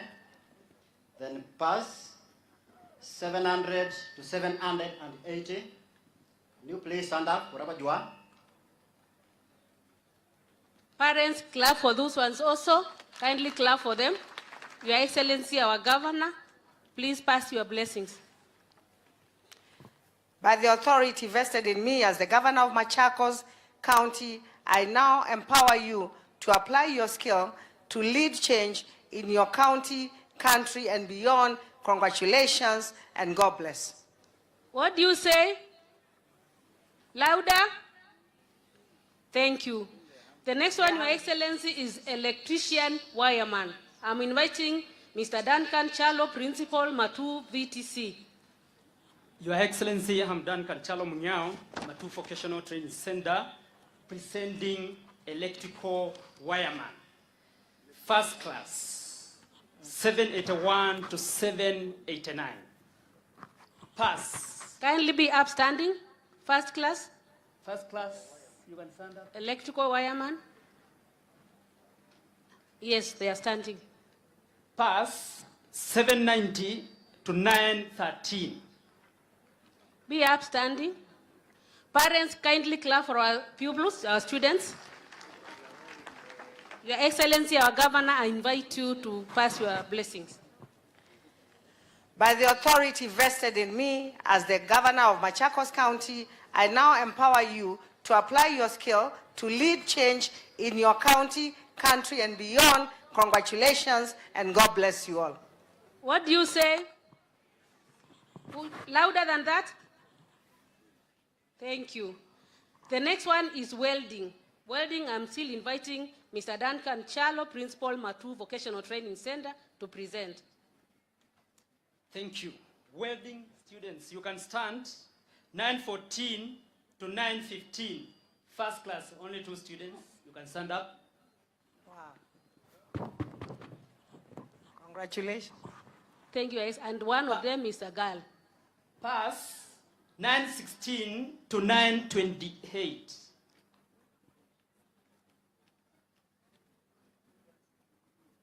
Dear parents, kindly clap for those trainees. Thank you, Your Excellency. You may pass your blessings. By the authority vested in me as the Governor of Machakos, I now empower you to apply your skill to lead change in your county, country, and beyond. Congratulations to you all, and God bless you. Louder. Thank you. The next one is motor vehicle electrician. I'm inviting Duncan Chalo, still, Matu Vocational Center, to present. Thank you. First class, 929 to 930. 2 students. 1, 2. Thank you. Pass, 931 to 937. You can stand. Parents, clap for those students. Your Excellency, you may pass your blessings. By the authority vested in me as the Governor of Machakos County, I now empower you to apply your skill to lead change in your county, country, and beyond. Congratulations, and God bless you all. What do you say? Thank you, Your Excellency. The next one is carpentry. We had 3 students, 2 got first class. I'm still inviting Duncan Chalo Matu to present to us. Thank you. We have 938 to 939. You can stand? Yes, then we have 940. Thank you. Parents, clap for those 3 students. Thank you, Your Excellency. You may pass your blessings. The first class one.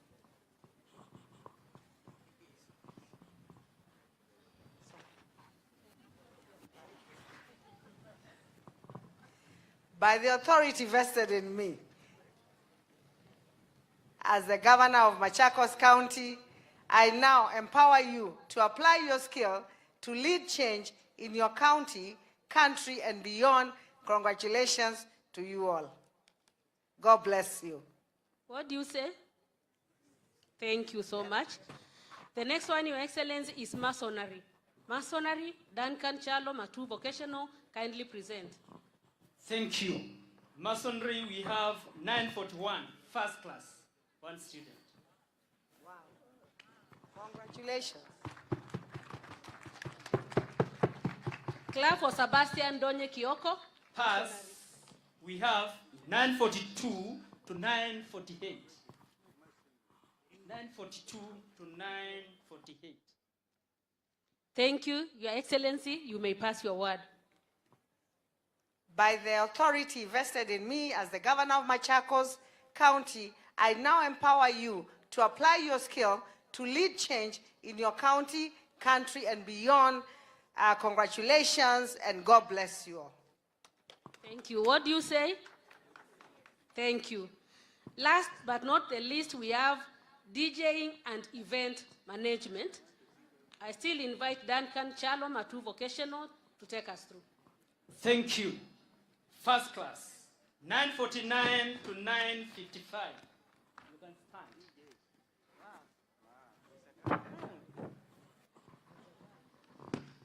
Ordinary pass, 956 to 967. You can stand. Thank you. Your Excellency, you may pass your word. By authority vested in me as the governor of Machakos, I now empower you to apply your skill to lead change in your county, country, and beyond. God, congratulations, and God bless you all. What do you say?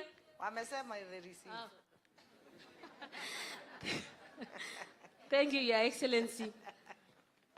I now invite the following students to come here and receive their certificates.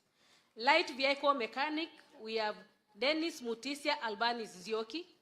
Electrical wireman, we have Atanas Kasolo Muia and Benson Mwange. Kindly be coming here if I call your name. Motor vehicle electrician Musembi Daniel Kitunga and Solo John Kimeu. Plumbing, we have Maureen Chalo and Paul Mwanzia. Food and beverage, we have Ashley Nduku and Bibian Ndia. Hairdressing, we have Winnie Nyakio and Catherine Munyiva. Beauty therapy, we have Wilson Gewa and Caroline Kanini Muinde. Tailoring and dressmaking, we have Janet Musenya and Amos Chalo. Welding, we have Felicia Mueni and Cosmas Mutisia Muia. Masonry, we have Sebastian Donye Kioko. Carpentry, we have Festus Kaunda Martin Musembi. DJing and event management, we have Stephanie Chalo and Mark Mutua. Kindly come here and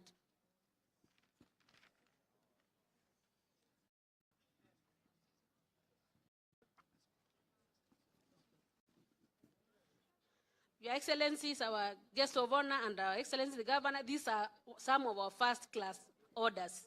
And I'm requesting Your Excellency, our guest of Wapigieni honor. makofi bwana. First class. Congratulations. God bless you. I'm requesting our guest of honor, Dr. Stephen Kalonzo, kindly to come over and receive. Light vehicle mechanic, Daniel Mutisia Albanes Zioka. Electrical wireman, motor vehicle electrician, plumbing, food and beverage, hairdressing, beauty therapy, tailoring and dressmaking, welding, masonry, carpentry, DJing.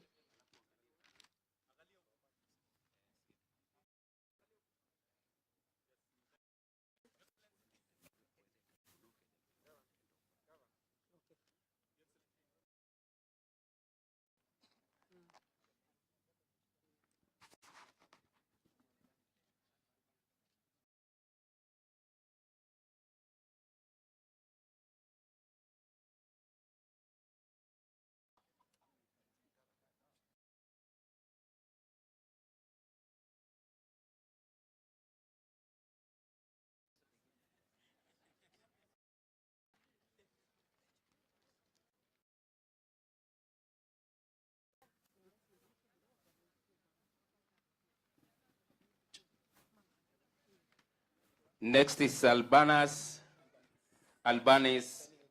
Daniel Mutisia.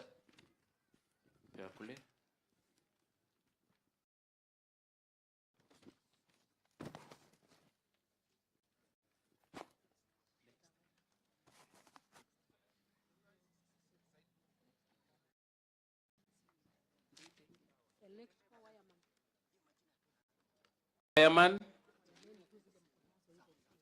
Wireman, Atanas Kasolo, and Benson Mwange.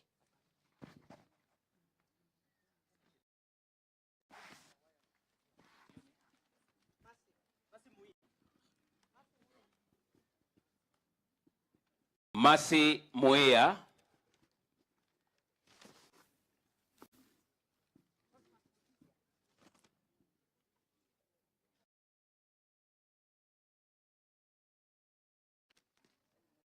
Felicia Mweni Mudeu, njoo hapa.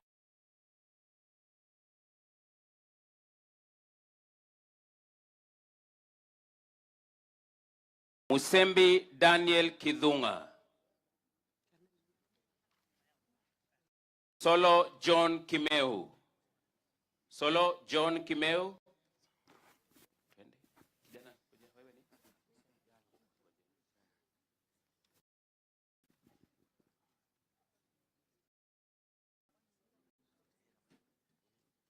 Festus Musiemi Kaunda.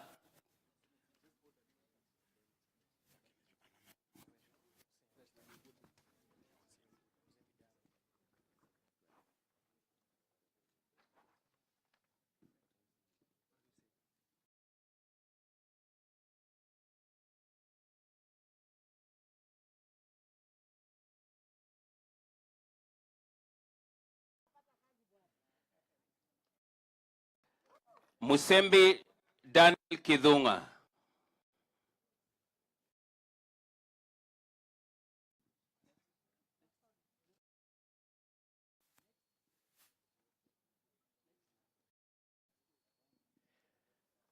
Ashley Mbula Nduku, Food and Beverage.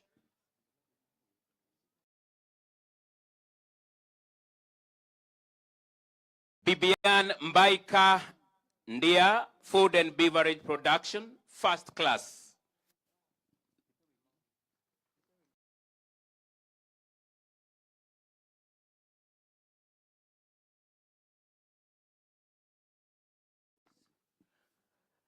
Amos Chalo, Dressmaker, First Class.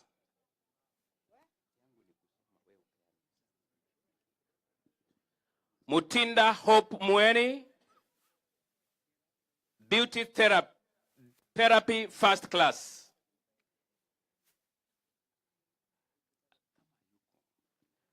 Peace Mwikali Mudhusi. Peace Mwikali Mudhusi.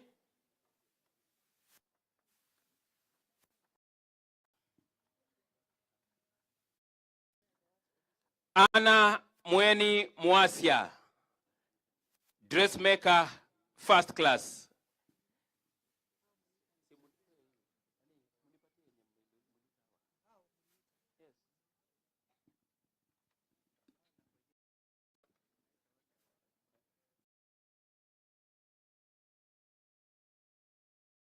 Ndio huyo.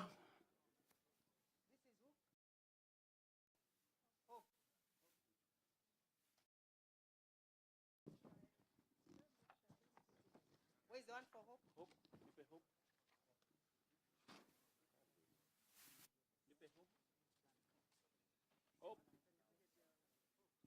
Nipe Hope.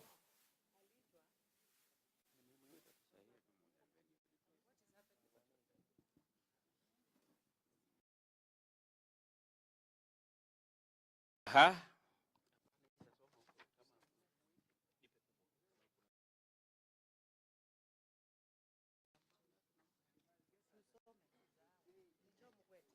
are the names that you read? I read names again. These are the names, eh? These are the names I read. Daniel Mutisia Albanus Zioki, Light Vehicle Mechanic. Electrical Wireman, Atanas Kasolo Muia, Benson Mwange. Motor Vehicle Electrician, Musembi Daniel Kithonga na Solo John Kimeu. Plumbing, Maureen Chalo, Paul Mwanza. Hairdressing, Winnie Nyakio, Catherine Munyiva. Beauty Therapy, Wilson Gewa, Caroline Kanini Muinde. Tailoring and Dressmaking, Janet Musenya Amos Chalo. Welding, Felicia Mureni Cosmas Mutisia, Masonary.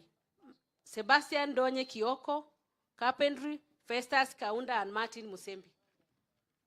Maureen Koke, plumber, pipe fitter, first class. Maureen Koke. Paul Mainge. Paul Mainge.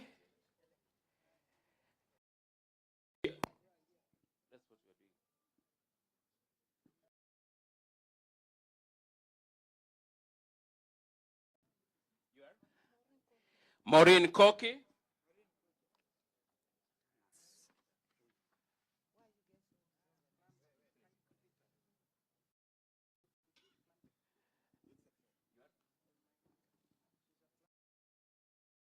Fadhali tusikize, tumekuita mara nyingi, mko tu hapa.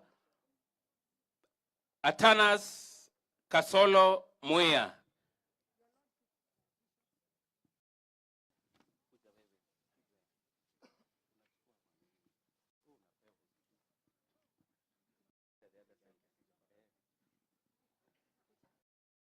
Paul Mainge, simama hapa.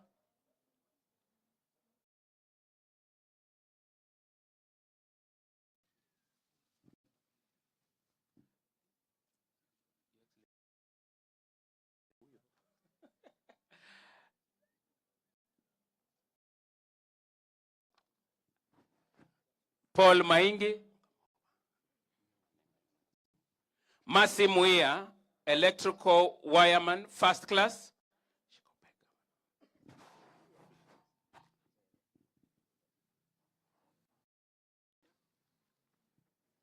Sebastian Ndolnye Kioko, mason, first class.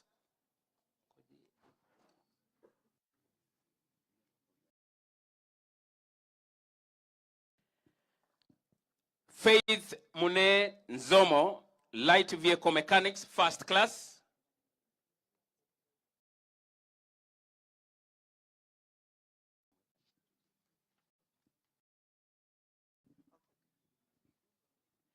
Simame tu hapo kidogo, Your Excellency and the Bishop, you can take your seats kindly.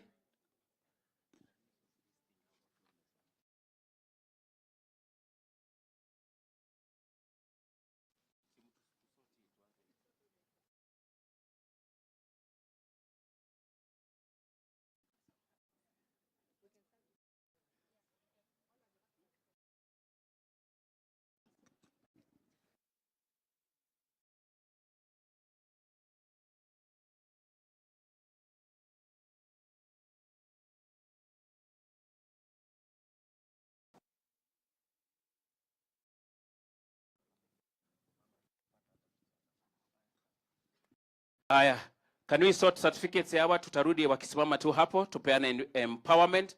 Waziri, take us through. Thank you. We are going to give empowerment kit. Your Excellency, we start with addressing Winnie Nyakio. Winnie Nyakio is here.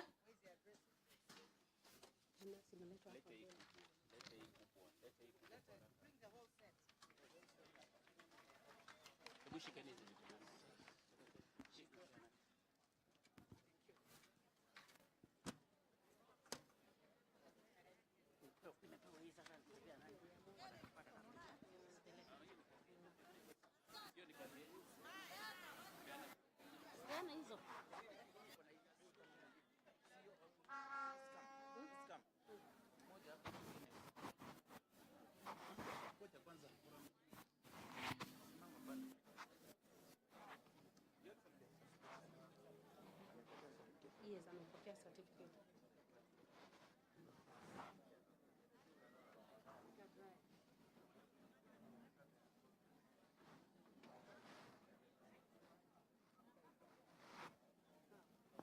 Are you happy? Then we have beauty therapy. Beauty therapy. Wilson Gewa. Wilson Gewa.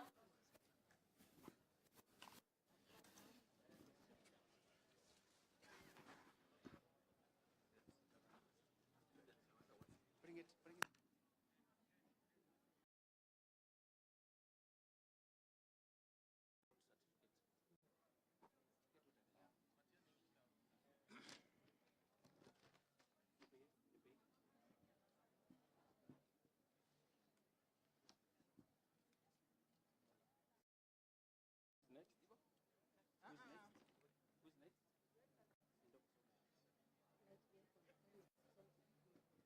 Light vehicle mechanic Daniel Mutisia and Albanas Nzioki. Tuanze na Daniel Mutisia. Light vehicle mechanic.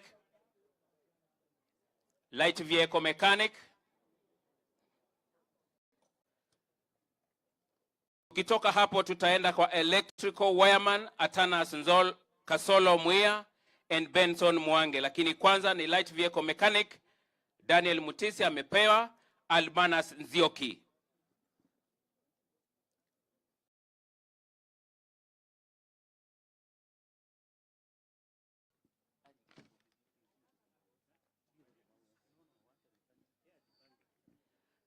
Electrical wireman Atanas Kasolo Mwia, Benson Mwange. Atanas Kasolo Mwia, Benson Mwange. Alafu tuende kwa motor vehicle electrician Musembi Daniel Kidhunga and Solo John Kimeu.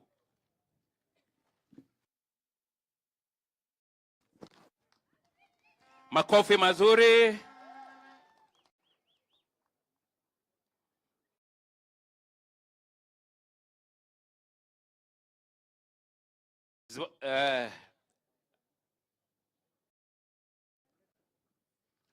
Electrical wireman Atana Ndolo Mwia, Benson Mwange.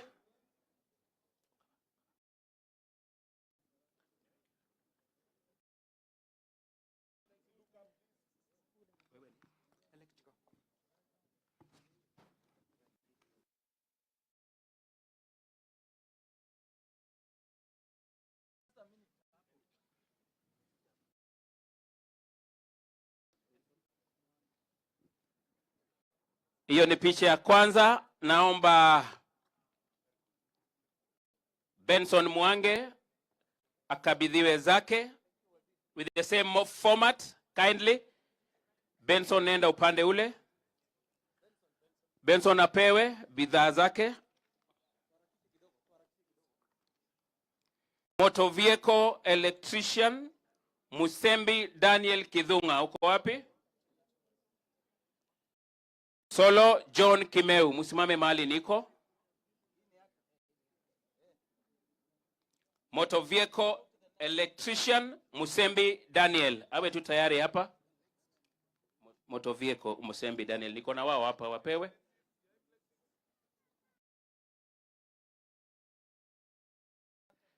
Motor vehicle electrician Musembi Daniel Kidhunga, nenda mbele.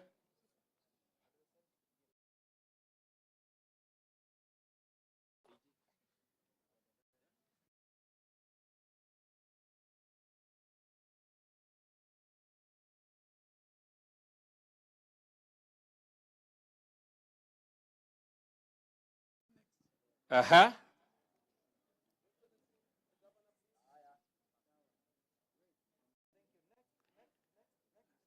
Musembi Daniel amepewa Solo John Kimeu. Solo John Kimeu. Yes. Nitaomba naibu wa gavana you join that photo. Please. Here. Aha. Mpeane pale. Plumbing. Maureen Chalo. Paul Mwanza. Maureen Ndolo. Plumbing.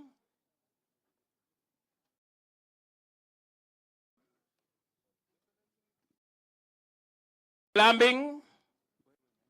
Asante. Plumbing. Paul Mwanza.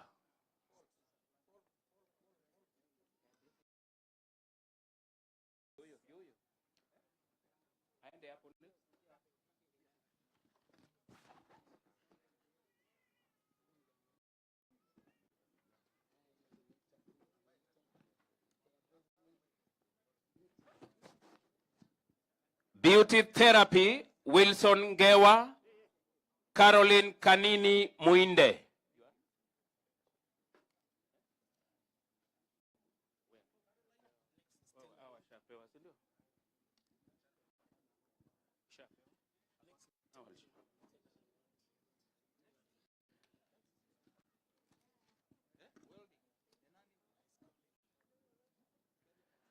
DJing, event management, Stephen Chalo and Mark Mutua. DJing, everything pays.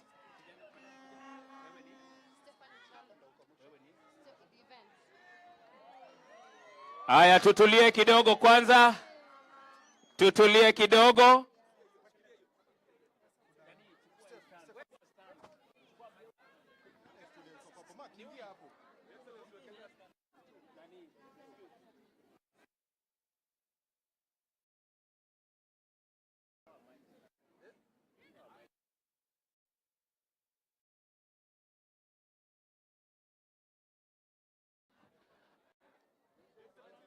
Hawa ni ma-DJing kutoka hapa wanaenda event. Wapi makofi mazuri?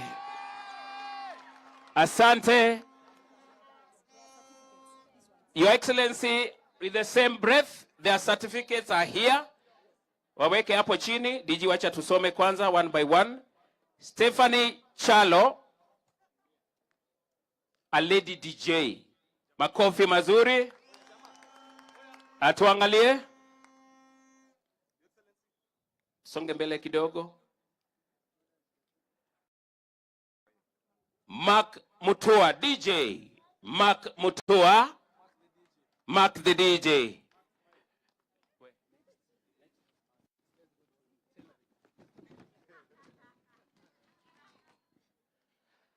Asante, toka na vitu zako, naenda kazi sasa hivi. Tailoring and dressmaking. Janet Musenya. Amos Chalo.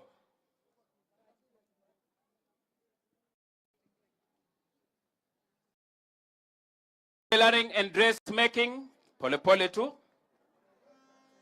Tunaenda wote waende pale.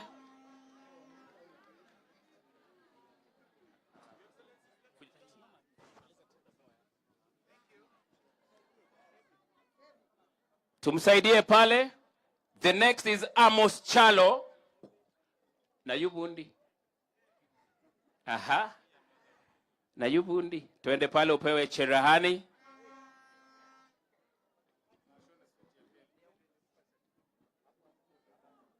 Tumpatie. Apewe material.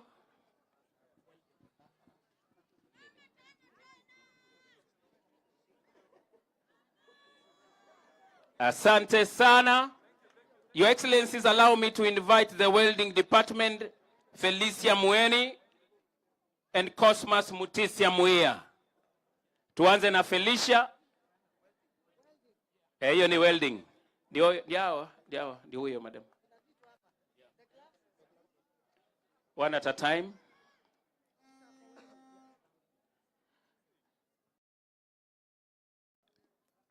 Felicia Mueni ameanza kazi.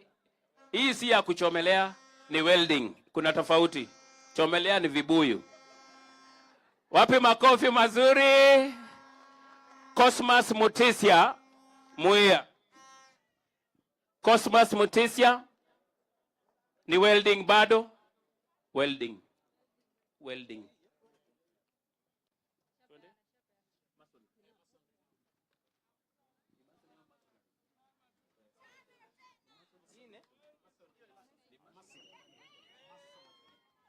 Masonry, Sebastian Ndonye Kioko. Kabilo kadime. Kabilo kadime ni kau. Sebastian Ndonye.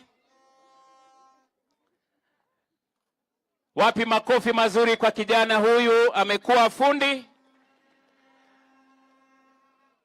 Nduka mwito kwa kwake ya nyumba ya nguku, mwito kwa kwake ya nyumba. Makofi mazuri. Tuangalie hapa. Tuangalie. Carpentry ya mwisho, Your Excellency. Carpentry, Festus Kaunda. Festus Kaunda.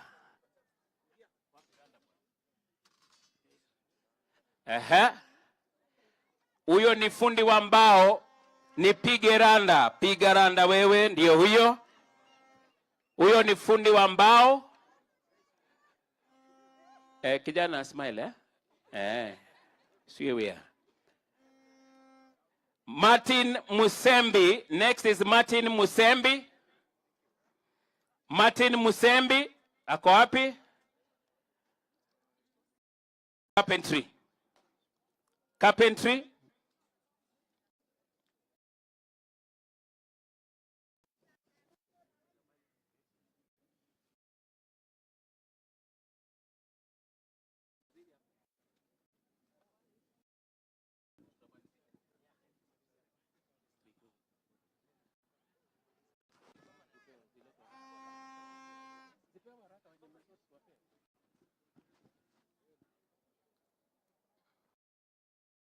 Bishop ACK amewakabidhi kwa ishara ya Jesus Christ. Fundi wa mbao. Makofi mazuri. Asante sana. Can I have the certificates of hawa ndio waketi? Certificates? Mwalimu?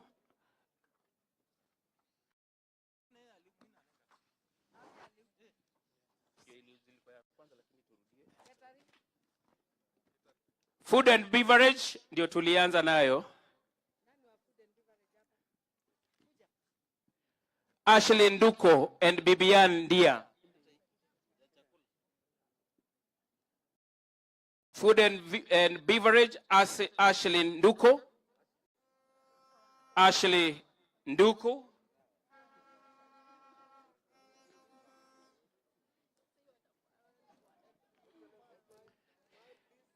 Very soon, Ashley Nduko and Bibian Ndia wataanza kuserve chakula hapa White House tukiwa na events.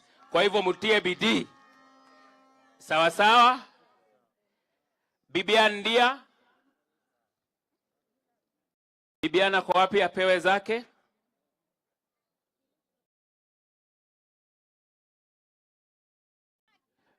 Ndizi tupewe hapa.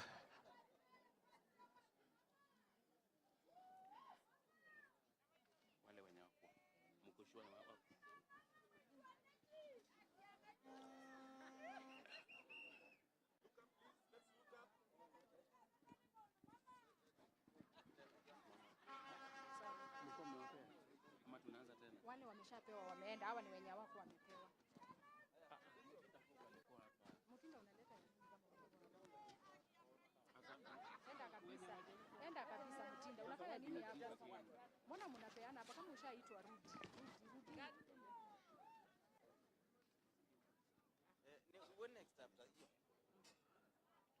But we need to do, he needs to give out. Ni Sebastian.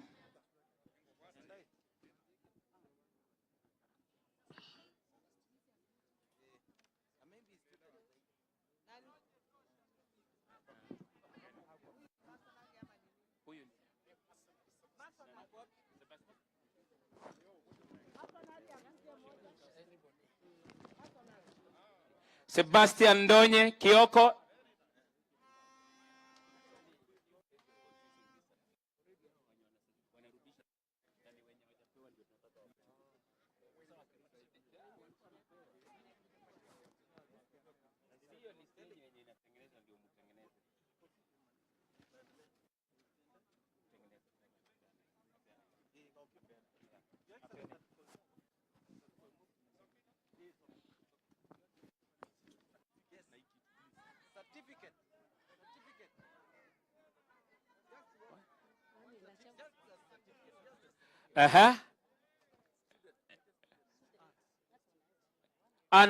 Ana Mweni Muasia apewe certificate.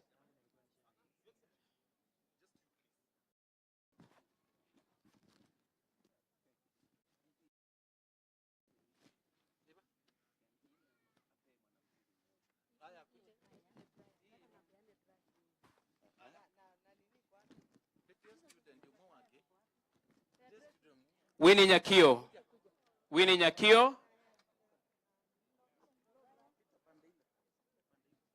Nipatie blow dry, vitu za salon kwanza, zilija hapa zote. Mpatie. Ngoja tu kwanza.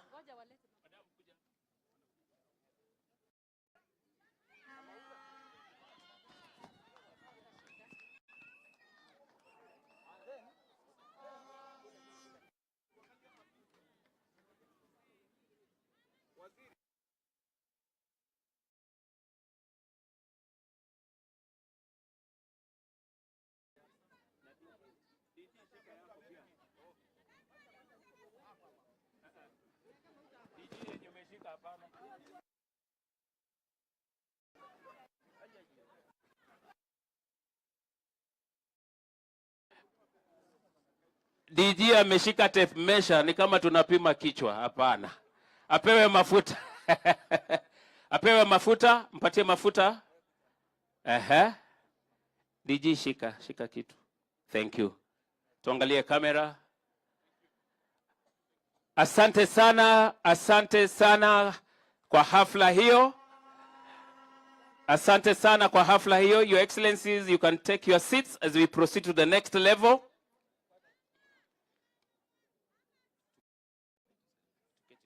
Tuketi. Hizi zitoke hapa sasa, zisonge kule.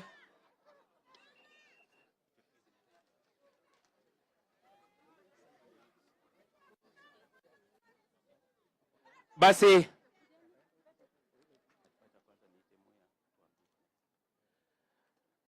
as we clear the tools, allow me to invite Dr. Muya Ndambuki, the County Secretary, to take us to the next level.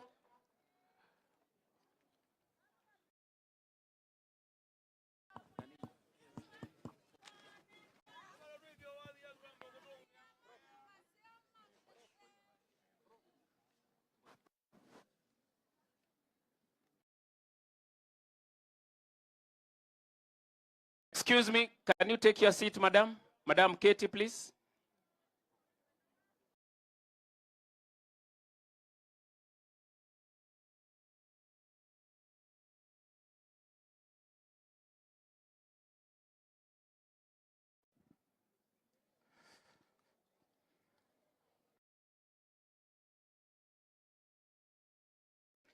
Your Excellency, the chief guests in today's function, this event was earlier cited as a congregation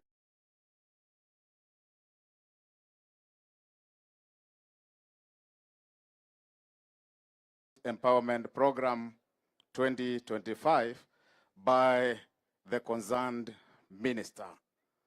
Your Excellency, it is my pleasure, in accordance with academic protocol, to pronounce the first graduation ceremony of the Machakos Youth Empowerment Program 2025.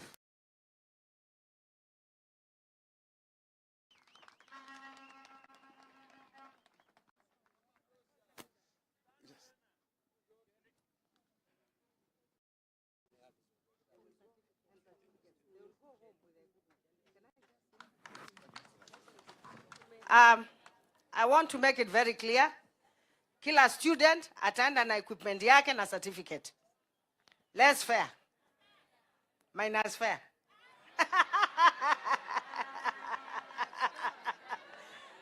Ninawachokoza eh? Aya, sawa. Si ni sawa? A promise is a what? Hakuna shida.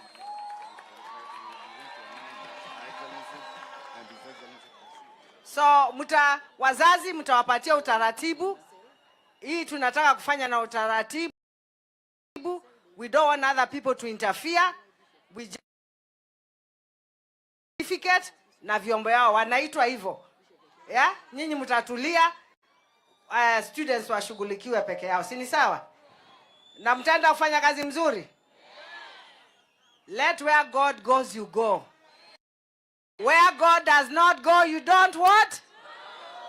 I bless you in Jesus' name. Bishop atawamalizia.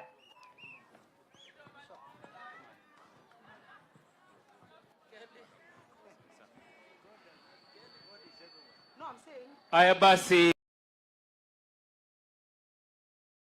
tutulie kidogo.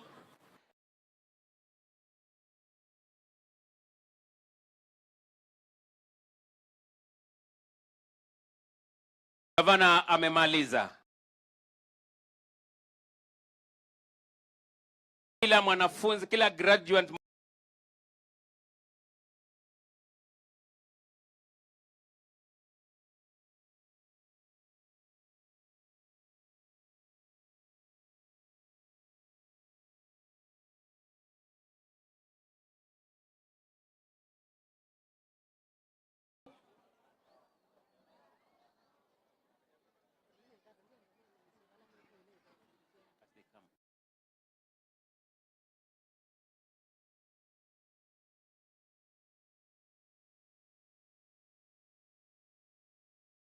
when the guest of honor and the governor and all the invited go away to the other side, we will pick a few of your students to accompany them to go and see your startup kids the other side. Immediately after that, you are going to go to where your manager is. That is the person who will be issuing the certificates, and will announce to you where each institution will go. So kindly be seated there as we finish. Thank you. So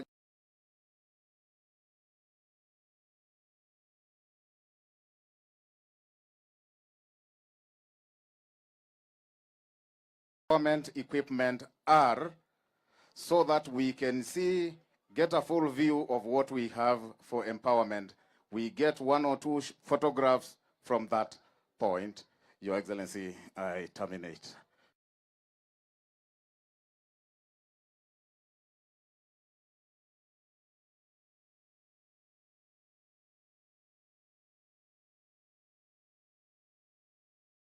Brass band leader, prepare yourself for national anthem.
We want to thank you as we come to the end of this and honor your name, because these thoughts comes from you.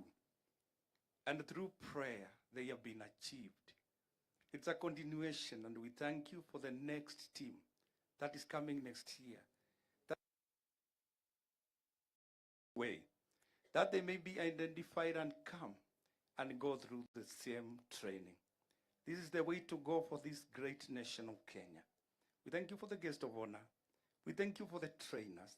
We thank you for the ECMs of this county. And we thank you for each one of us, even those who are sick and are not well because of drugs and because of separation. We pray for them that they may come into terms with their own lives. And Lord, you may speak to them in a special way. We want to rebuke and brings bad manners to our children, that he may be defeated each day in Jesus' name. We pray all this in your name. Amen. Amen. Thank you.